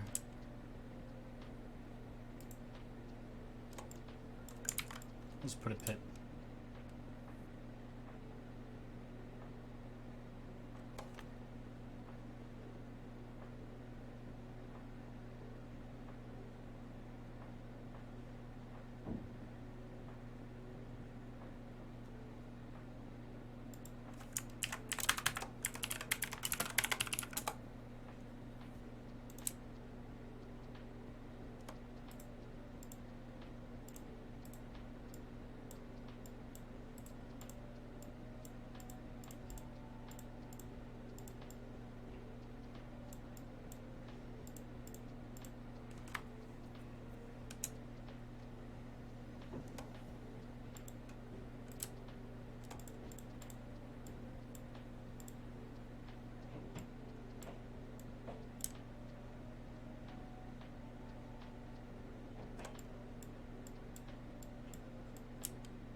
Mayrune's Dagon for Orpheus.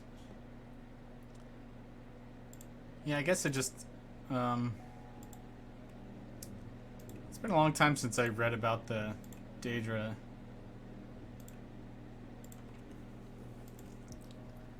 Like, there's a lot... From what I recall, there's quite a few of them.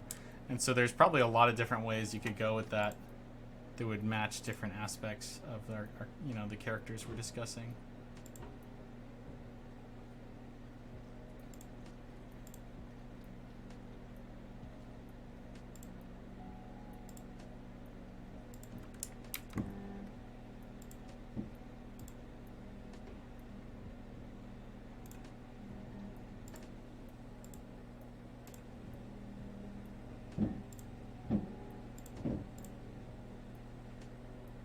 The lore.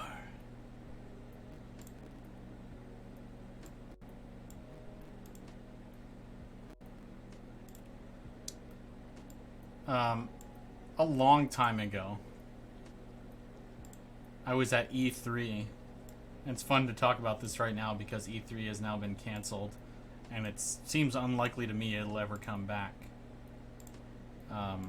But there was a Bethesda booth there, and I was really tempted to try to set up an appointment with Todd Howard.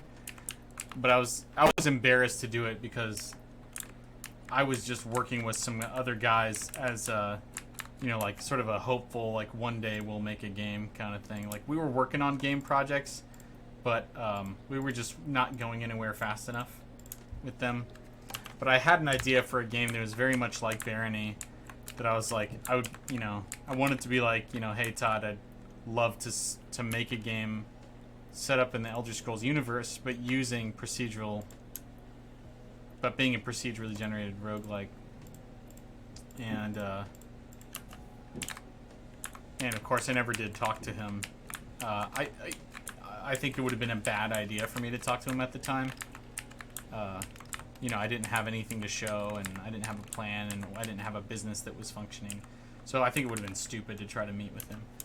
But so that's why I didn't, and I don't regret that. But I think about sometimes how, you could do an Elder Scrolls roguelike, and I think it'd be fun to do. But Azura, Boethia, Clavicus Vile, Hermaeus Mora, Hircine, Jiggalag, Malakath, Mayrune's Dagon, Mephala, Meridia, Moagpal, Namira, Nocturnal, Periite, Sanguine, Sheogorath, and Vermina. Yeah, I don't know. Like, I remember specific quests associated with some of them, and then that gives me, like, kind of a place to start in terms of what their personalities are. But I haven't, like, read enough about each of their lore or done it. I haven't done, like, 100% of their quests. And so, like, getting their artifacts to really know their personalities well enough.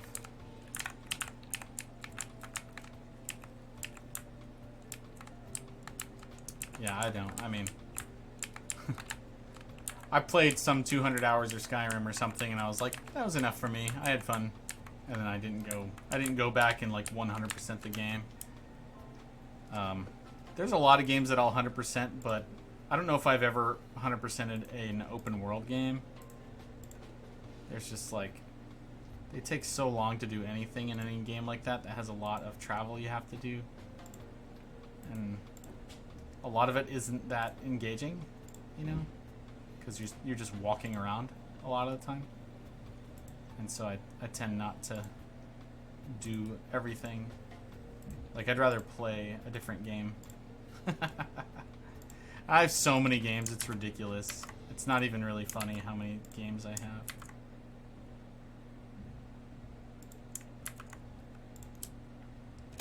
Okay. So, I need to...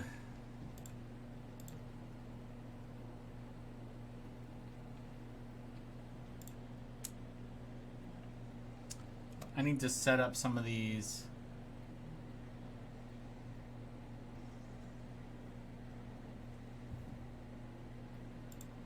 I need to set up these reliefs so that they make a little bit of sense.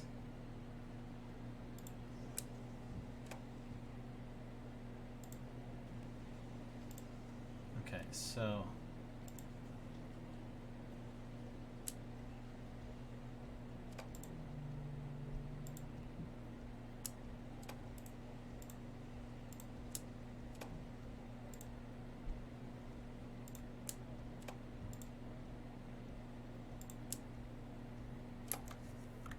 we have the insectoid relief where they're facing each other over here, and the insectoid where they're facing each other here. I don't mind, dude.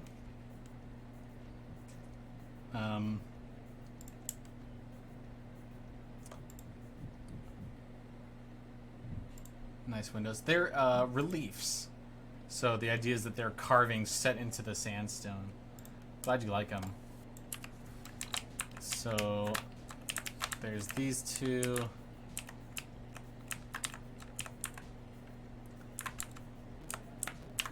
Yeah, similar idea to stained glass.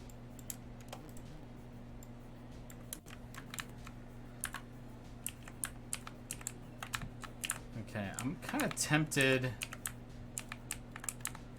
to put items around here.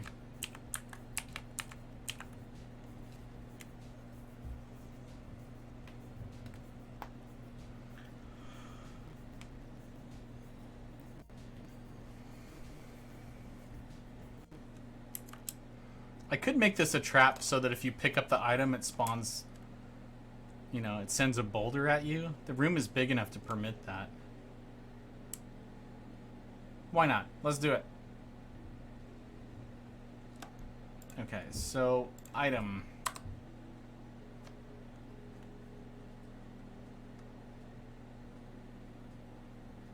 Meridia hates undead with a passion.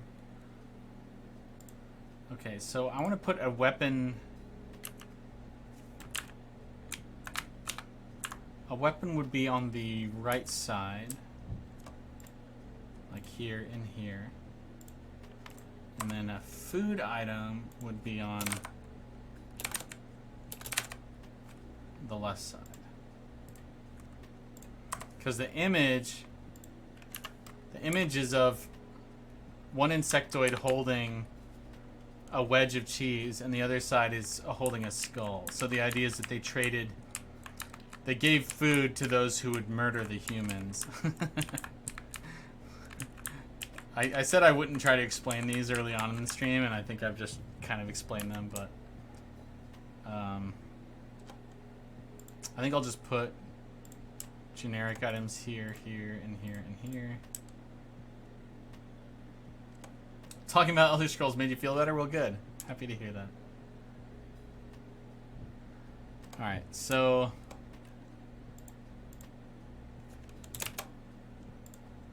let's make sure we have C. Okay. So this is going to be D.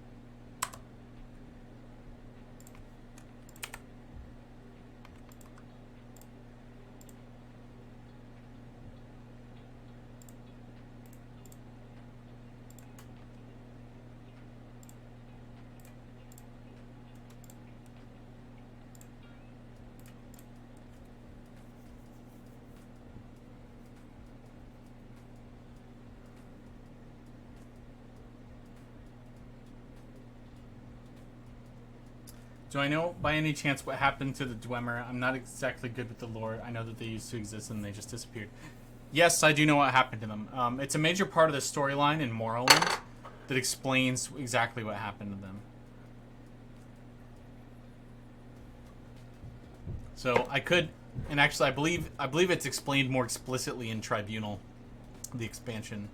I mean, I could go into it if you don't mind the spoilers.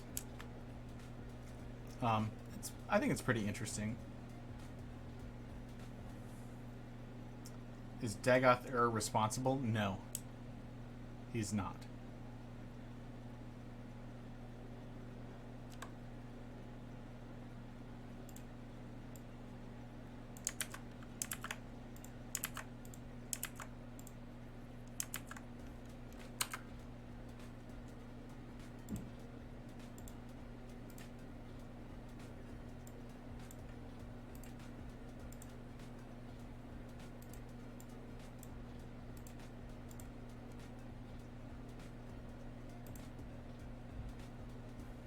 A dev? What's up, Grim Reaper? How's it going? Welcome to the stream.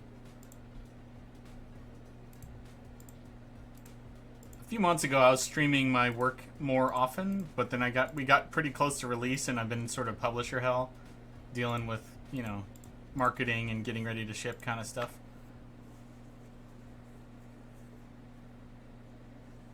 Yo, shout out to you, my man, doing God's work. Thanks a lot, man. I'm doing my best. Really trying here to make something special. You love this game? Well, good. I'm really happy to hear that. I love this game. Barony's a rad game.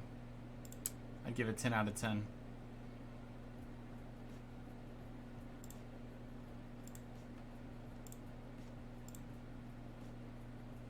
When did you discover it, Reaper? So Ink, to answer your question,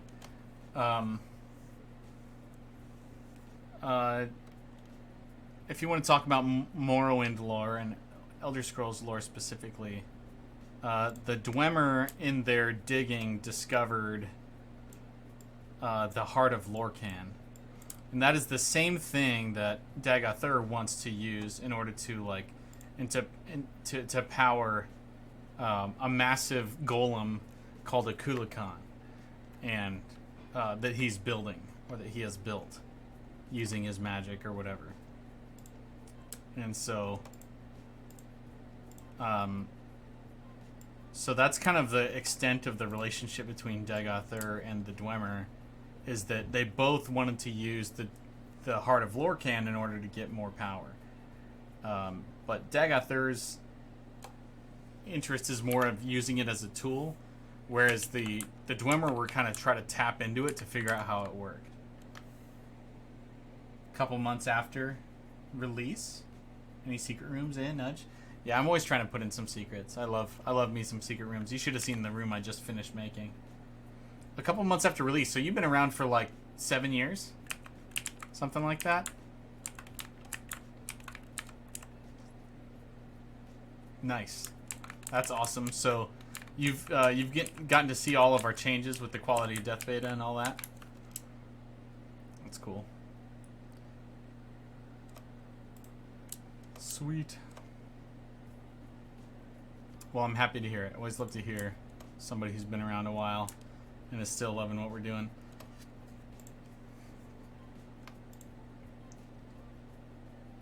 But yeah, Ink, so the Heart of Lorcan is like the beating heart of one of the actual gods of the world. So not Aedra and Daedra, but like an actual god of the Elder Scrolls world, as far as I recall. And when that god was killed, his heart landed in the, on Nirn and was just buried in the rubble there, and the dwarves uncovered it, and to try to figure out what gave it such great power and what's the secret to the power of godhood, they came up with these tools, Keening and Sunder, as far as I recall, that would help them tap into the power of the heart. And then, and they were right. They were right. They would help them tap in, but because they sought to use the power for themselves, it basically just genocided their entire race when they tried to. So, in other words, in their efforts to become godlike themselves, they were deleted. 12:17. And so in Morrowind, what you end up doing as a player is that I need to spread this out one more tile here. Yeah, we can spread this out one more tile. You actually get the tools that the dwarves, the Dwemer put together, and you use them to destroy the heart, which is something that Dagathur and the dwarves never anticipated anyone else doing. It's sort of like the One Ring situation, where Sauron never imagined anyone would seek to destroy the ring. And so when you go to do it, Dagathur is like, wait, what? You're trying to do what now?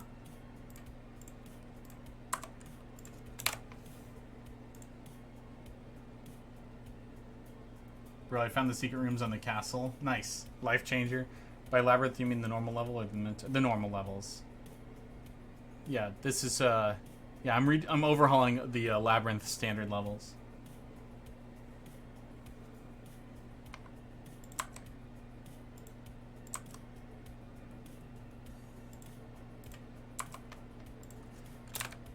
Yeah, it's kind of confusing, I guess, the way that we put it, because, like, there are the mines, and then there are the gnomish mines.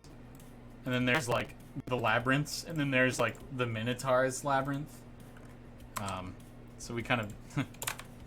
it's alright if it doesn't make perfect sense the first time. At the same time, those levels are, like, iconic to the tile set, so... I don't think it's inappropriate that they're there. It's just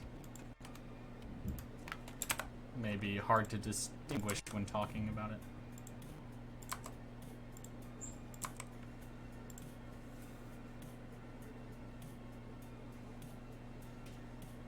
What a grand and intoxicating innocence. Yes.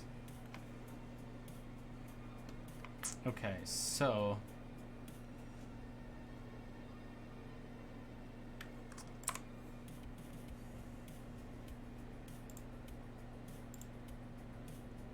So aesthetically, we got this all hooked together. I still need to put together the script so that when you take one of these items, a boulder will be released at you.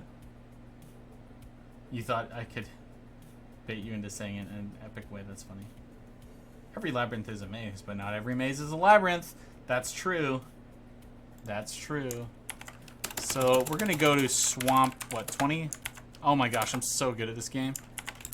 20B. I'm amazed with myself that I was able to remember.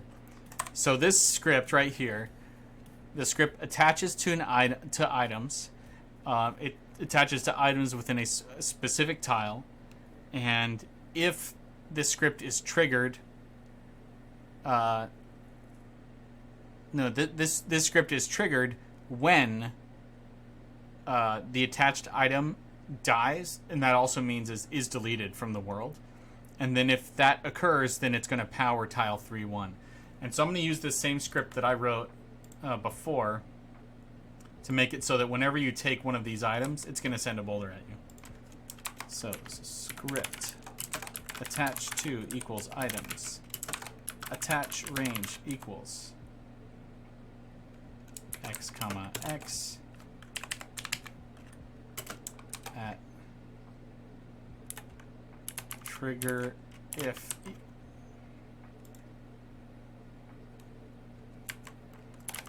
attached hashtag dies at power equals xx. Goblin party shows up. This some coding shenanigans I'm too dumb to understand. Yeah, so I'm an artist and game designer, and you know, you'll find people that are artist programmers, and that's a tech artist. They tend to make things like shaders and lighting solutions that both look good and are, and often programmers are not good artists, and so you'll have a tech artist that because they are good artists, they have a good eye for art, and they can also program. They can do graphic shenanigans to make things look better. Oh, you know what? I didn't even turn on my light. Let's turn on my light. How do I? It's been so long that I used this stinking light. I just realized it's getting real dim on my face over here. I don't even remember where the button is on my silly light that I bought. I bought this light just for streaming and I'm not even using it. So stupid.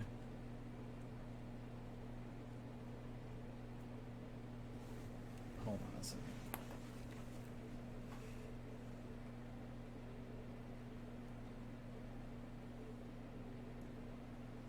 CT. There we go. I figured it out. I done figured it out.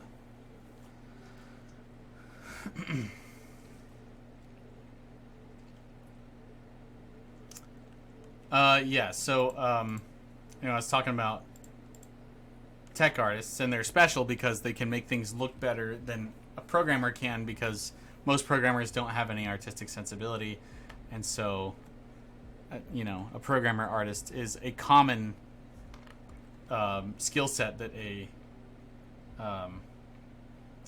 game studio needs. You need somebody who really understands what looks good and what things to tweak to make it look more realistic or more like an art style you want. And that's a tech artist. And then you've got designer programmers, which are great because in order to make like an AI behave in a way that's fun, it's important to have a good understanding of game design.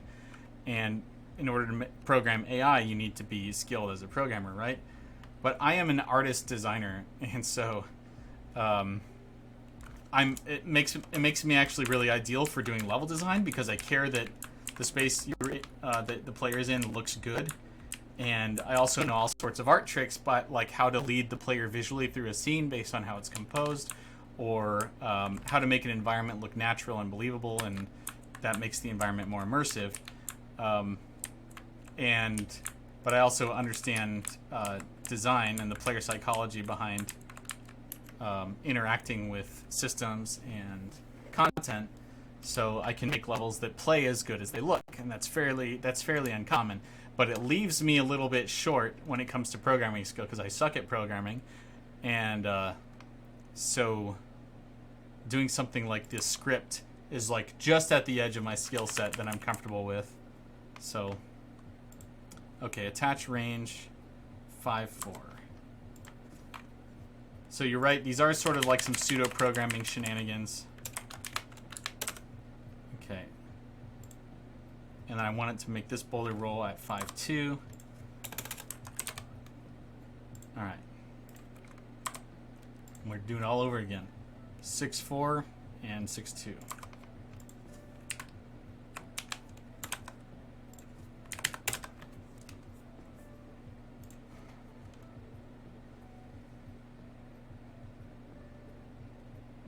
Dude, which AI do you think is the most complicated? You have a passionate love and hate for boulders. What do you mean which AI? Like in Barony? Or just in general, every AI that's ever been made? 3.6 and 1.6.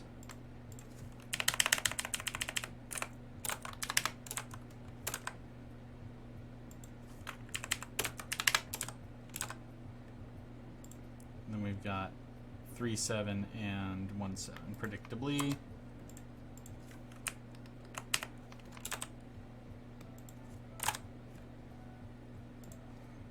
Like in Barony.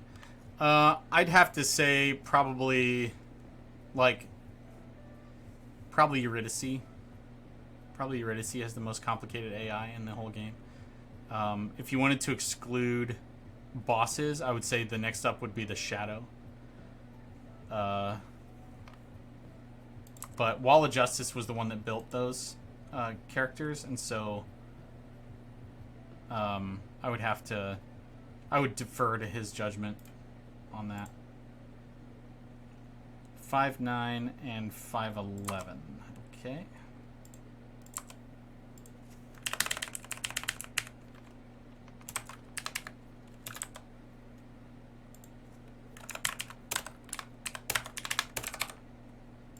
And this is 6.9 and 6.11, right? Yes.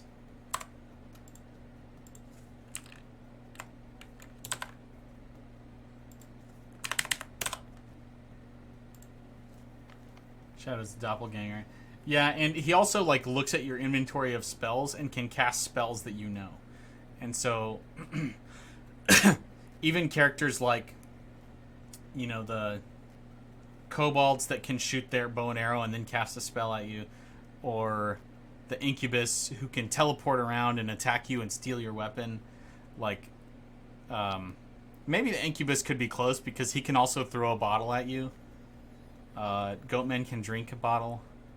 So those are all, you know, fairly complicated. They have a special ability, which is a spell that they can cast. They have the ability to use whatever weapon they're holding, which is basically what any monster can do. But then they can also do something else, like pull out a bottle and drink it and then throw the bottle at you. Like, that's 3 different behaviors. That's pretty sophisticated. And then the incubus is more complicated than the goatmen because they can also teleport. But compare that to the Shadow, who teleports and copies you and can use whatever gear you have and can use multiple spells that you have. Might be pretty close. 8-7 and 10-7.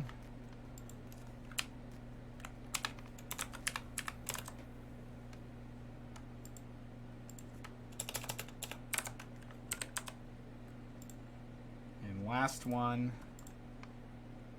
8-6 and 10-6. I got lucky that the first row didn't have any multi or like double digit numbers, because I would have had to like tweak more of the script. Okay, so I mean, this is kind of like a silly brain dead little puzzle here. It's just like you pick up a thing, get out of the way of the boulder.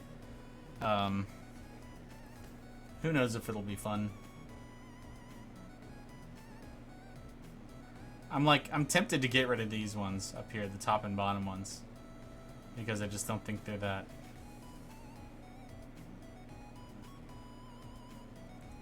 It's just, solving the same puzzle 8 times in this room is kind of dumb, you know?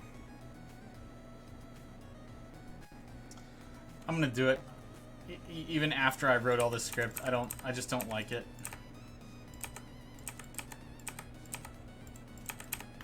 We'll just have the ones on the sides. And one of these always has food, or each side has one piece of food each, so the player will always have a good reason to do it if they're hungry in the labyrinths. Alright, D. Alright, yeah, and these guys just look like fancy pillars, and that's fine.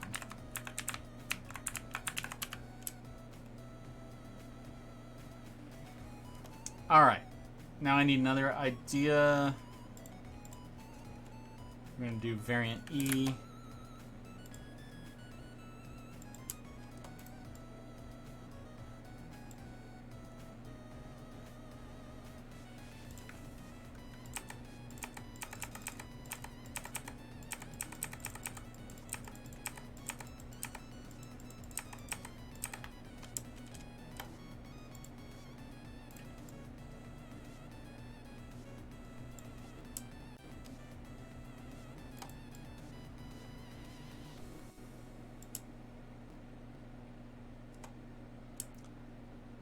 With as much space as I have here, I could make just a multi-room dungeon kind of situation.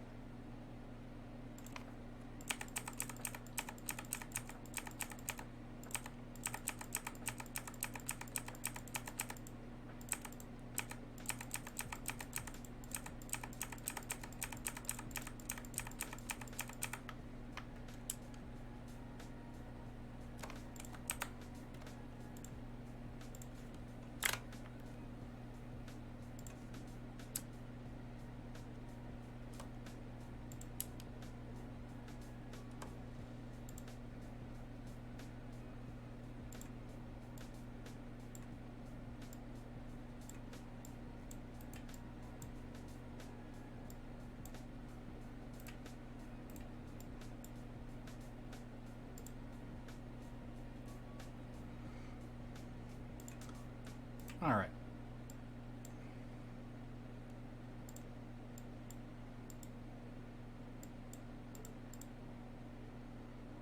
I like multi-room dungeons.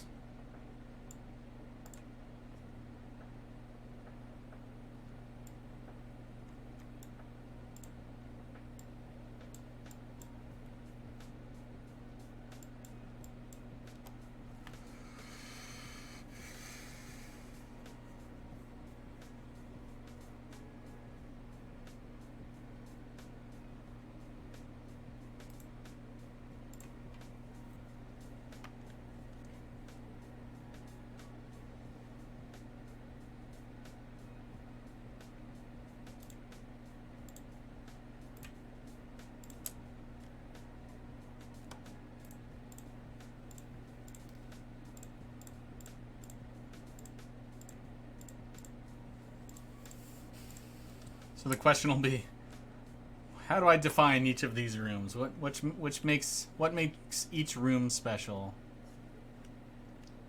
Um,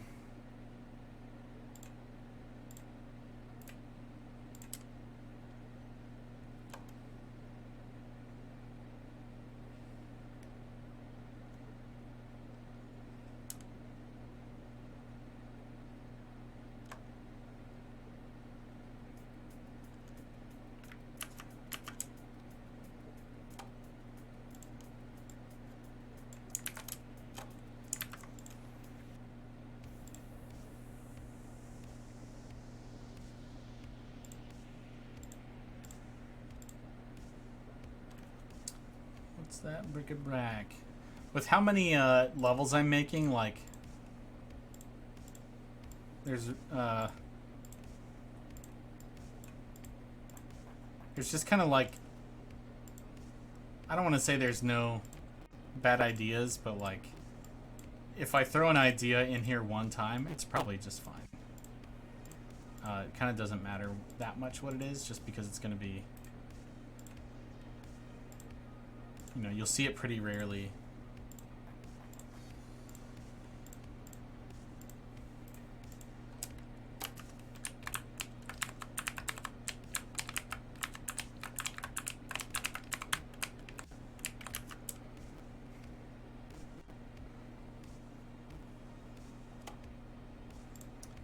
I think I want to make this room sort of like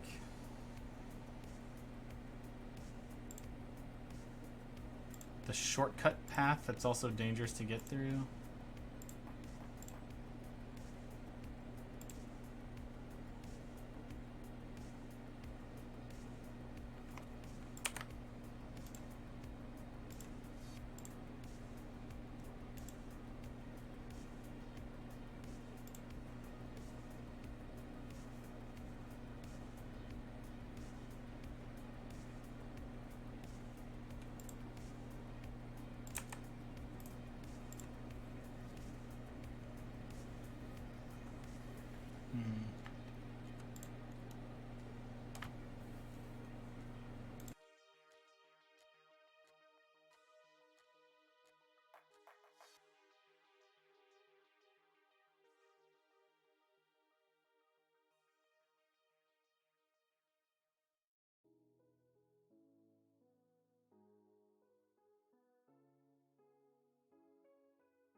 Cheers, Ain't. See you later.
I see.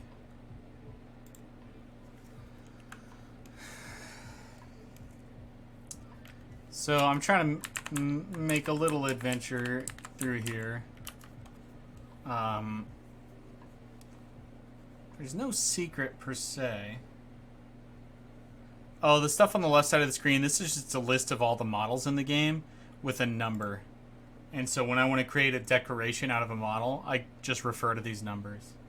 So, yeah, it's not super complicated. Just got to know what it is.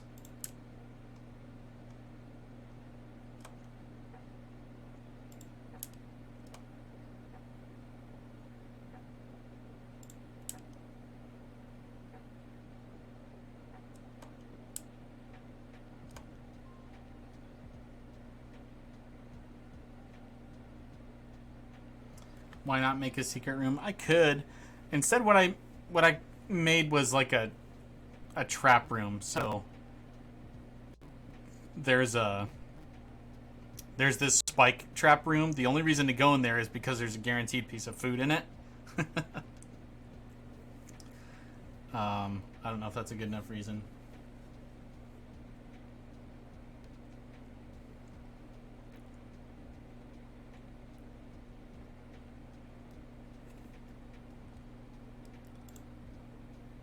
Maybe I do it like this.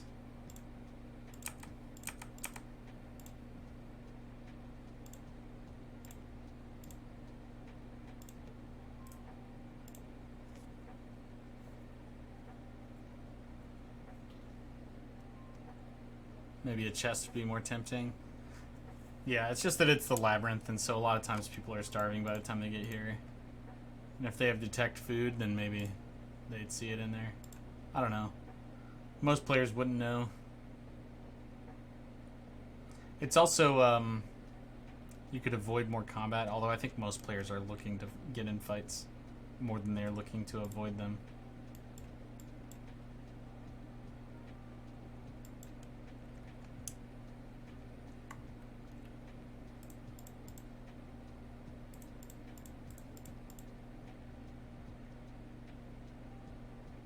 Level 70 by the time you were in 2 town? Oh, the town. Yeah. Nice.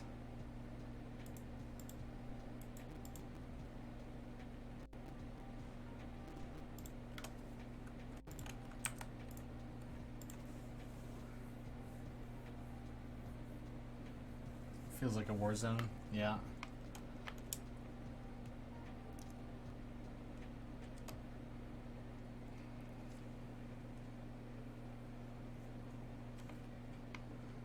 I mean, I could make these hidden walls instead. Let's see.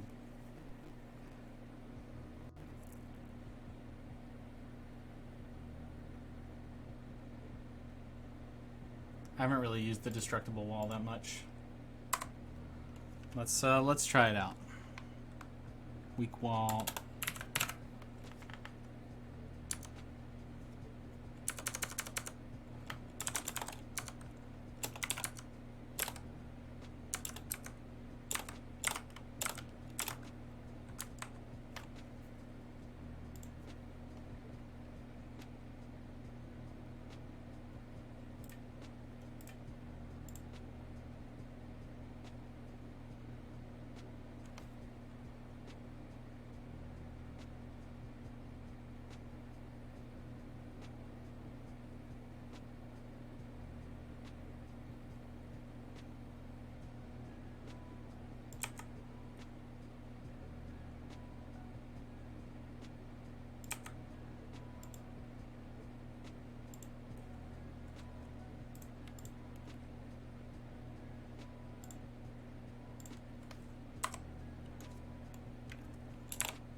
Yeah, so I made some weak wall models that you can just beat them down.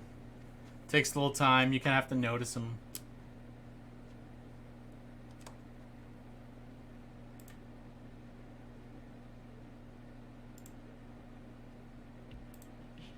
Yeah, punch.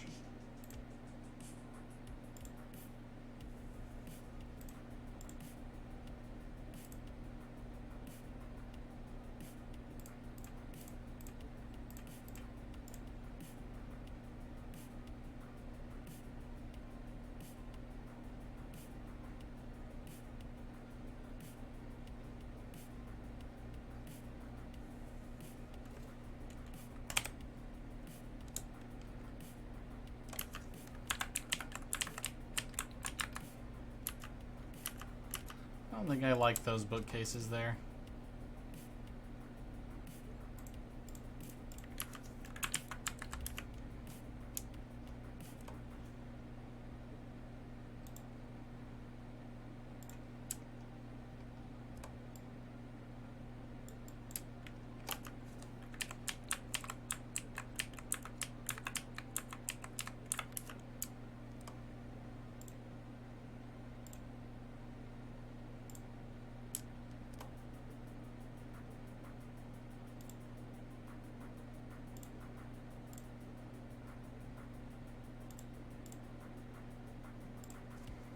Alright, we made a mini dungeon.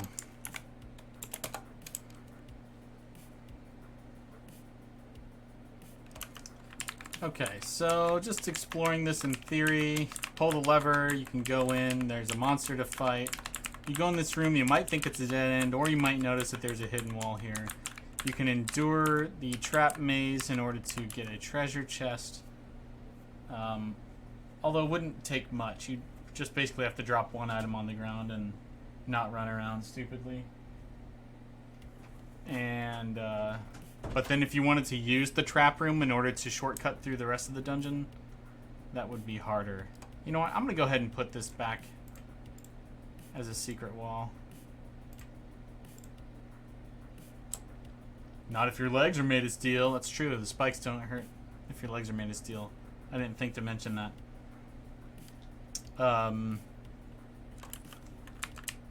But if you don't go in there, you come around this side, pull the lever, this door opens. There's some food, a sink, and another fight, and another level. Lever, you go through here. There's another sink and another fight. And then finally you get back to this bookcase room. I don't know that I want another bookcase room. I don't think we need two of them. I just want to have something in this room. I guess I could just do another table. Take a nap. Hope you have a good day and happy Easter. Thank you very much. Right back at you, Grim Reaper. I appreciate it. You have a good one. Thanks for stopping by. Hope you stop by again. It's fun. Okay, we'll save that. See ya. And actually, that's a good point for me to call it. How many levels did we get done today? This is, gosh, 12E. So I think we only got maybe like 10 or 15 levels done today. Let me check our numbers here. So maps.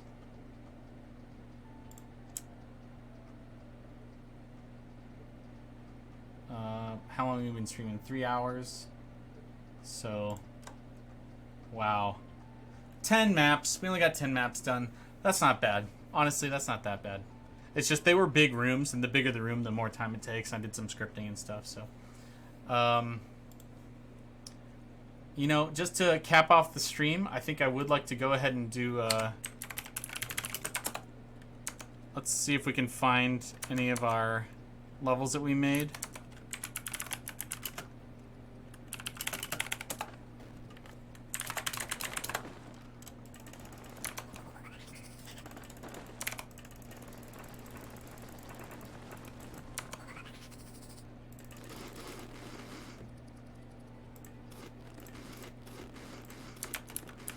Okay, let's take a look around.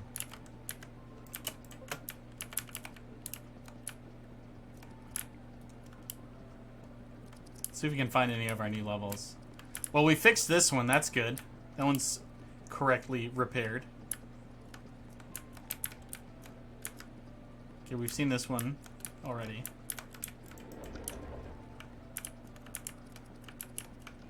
That's not exactly the right. Okay, that is how I intended it, now that I think about it.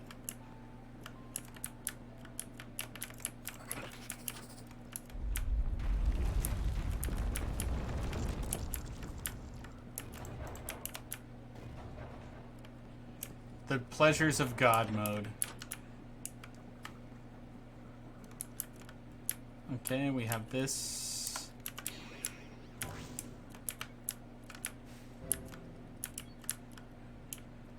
And this we fixed. Thank goodness that's corrected.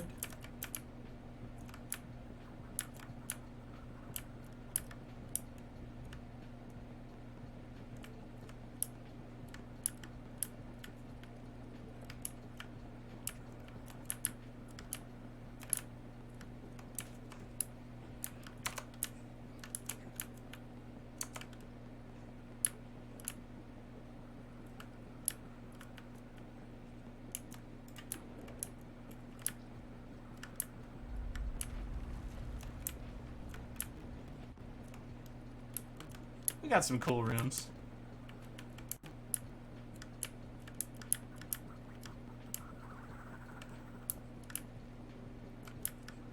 We didn't get to see that many this time.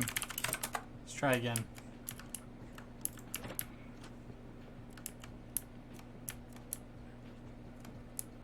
Okay, I don't know if I've really seen this one.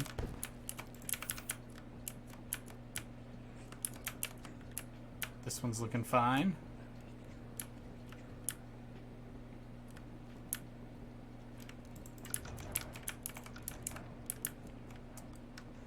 That's not great. It's not the end of the world, it's just not great. Okay, what is this?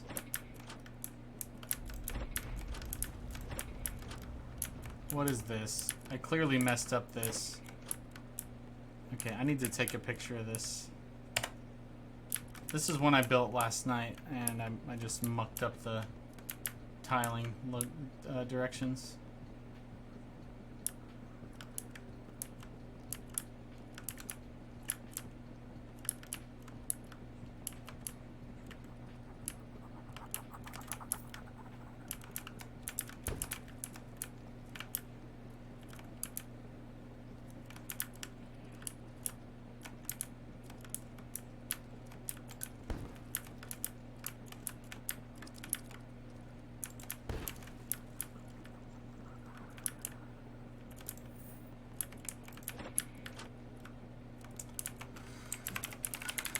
I haven't seen any of my big level bits. Let's see, can I see any of them on the map? Let's try again.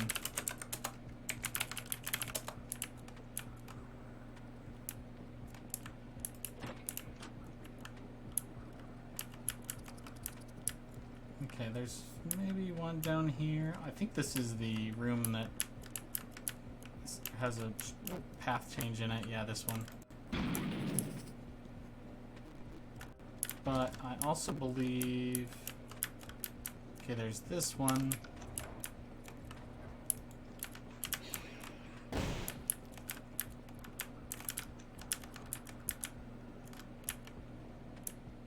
I modified this room a little bit so that if you dig through walls, you can get through a little easier.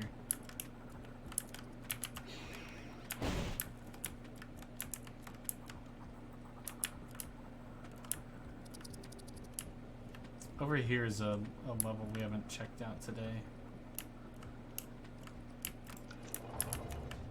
So this level is just one I slightly changed because it was too tedious before. It required like 6 different items that you had to put on the floor, and now it only requires 3. And the rooms are bigger, so they're more fun to fight in. Okay, so I'm happy to test that out and see that it works.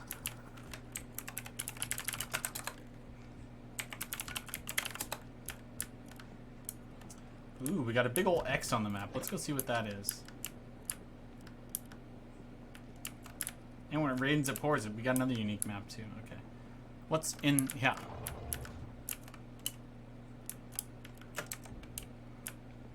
Okay, this one is cool. This is a variant of the arena room. And so you pull the levers and you don't know what door it opens is kind of the idea.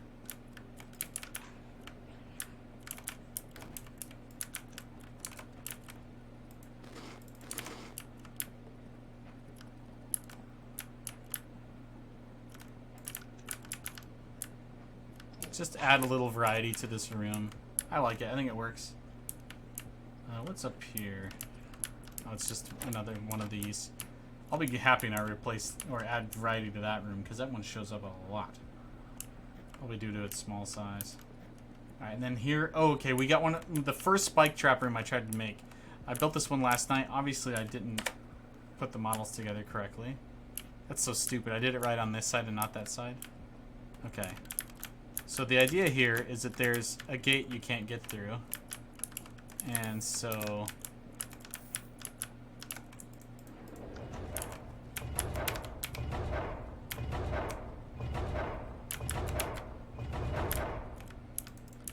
Okay. That's fun.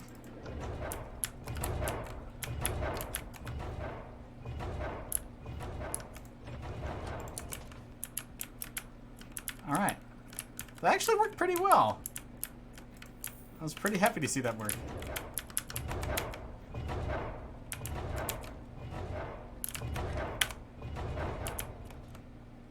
I think I need to make it just a little longer. So that if the player kind of goes through it as it's intended to be gone through. Like you can quote-unquote cheese it by... Oh, that's funny. My light turned itself off. You can kind of cheese it by just running through when the spikes are up. And advanced players will know that, but I don't want that to feel like it's required.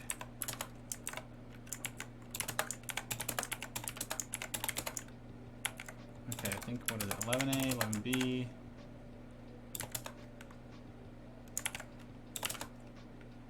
That's not it.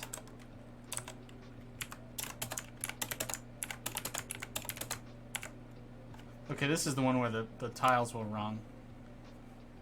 I think. Anyway. Well, I gotta go. I've got dinner ready. It's been a pleasure hanging with you all, and I hope you have a fantastic freaking Friday and a great weekend. Be good to yourself, be good to other folks, and take some dang responsibility while you're at it. Alright, have a good one. Cheers. Bye.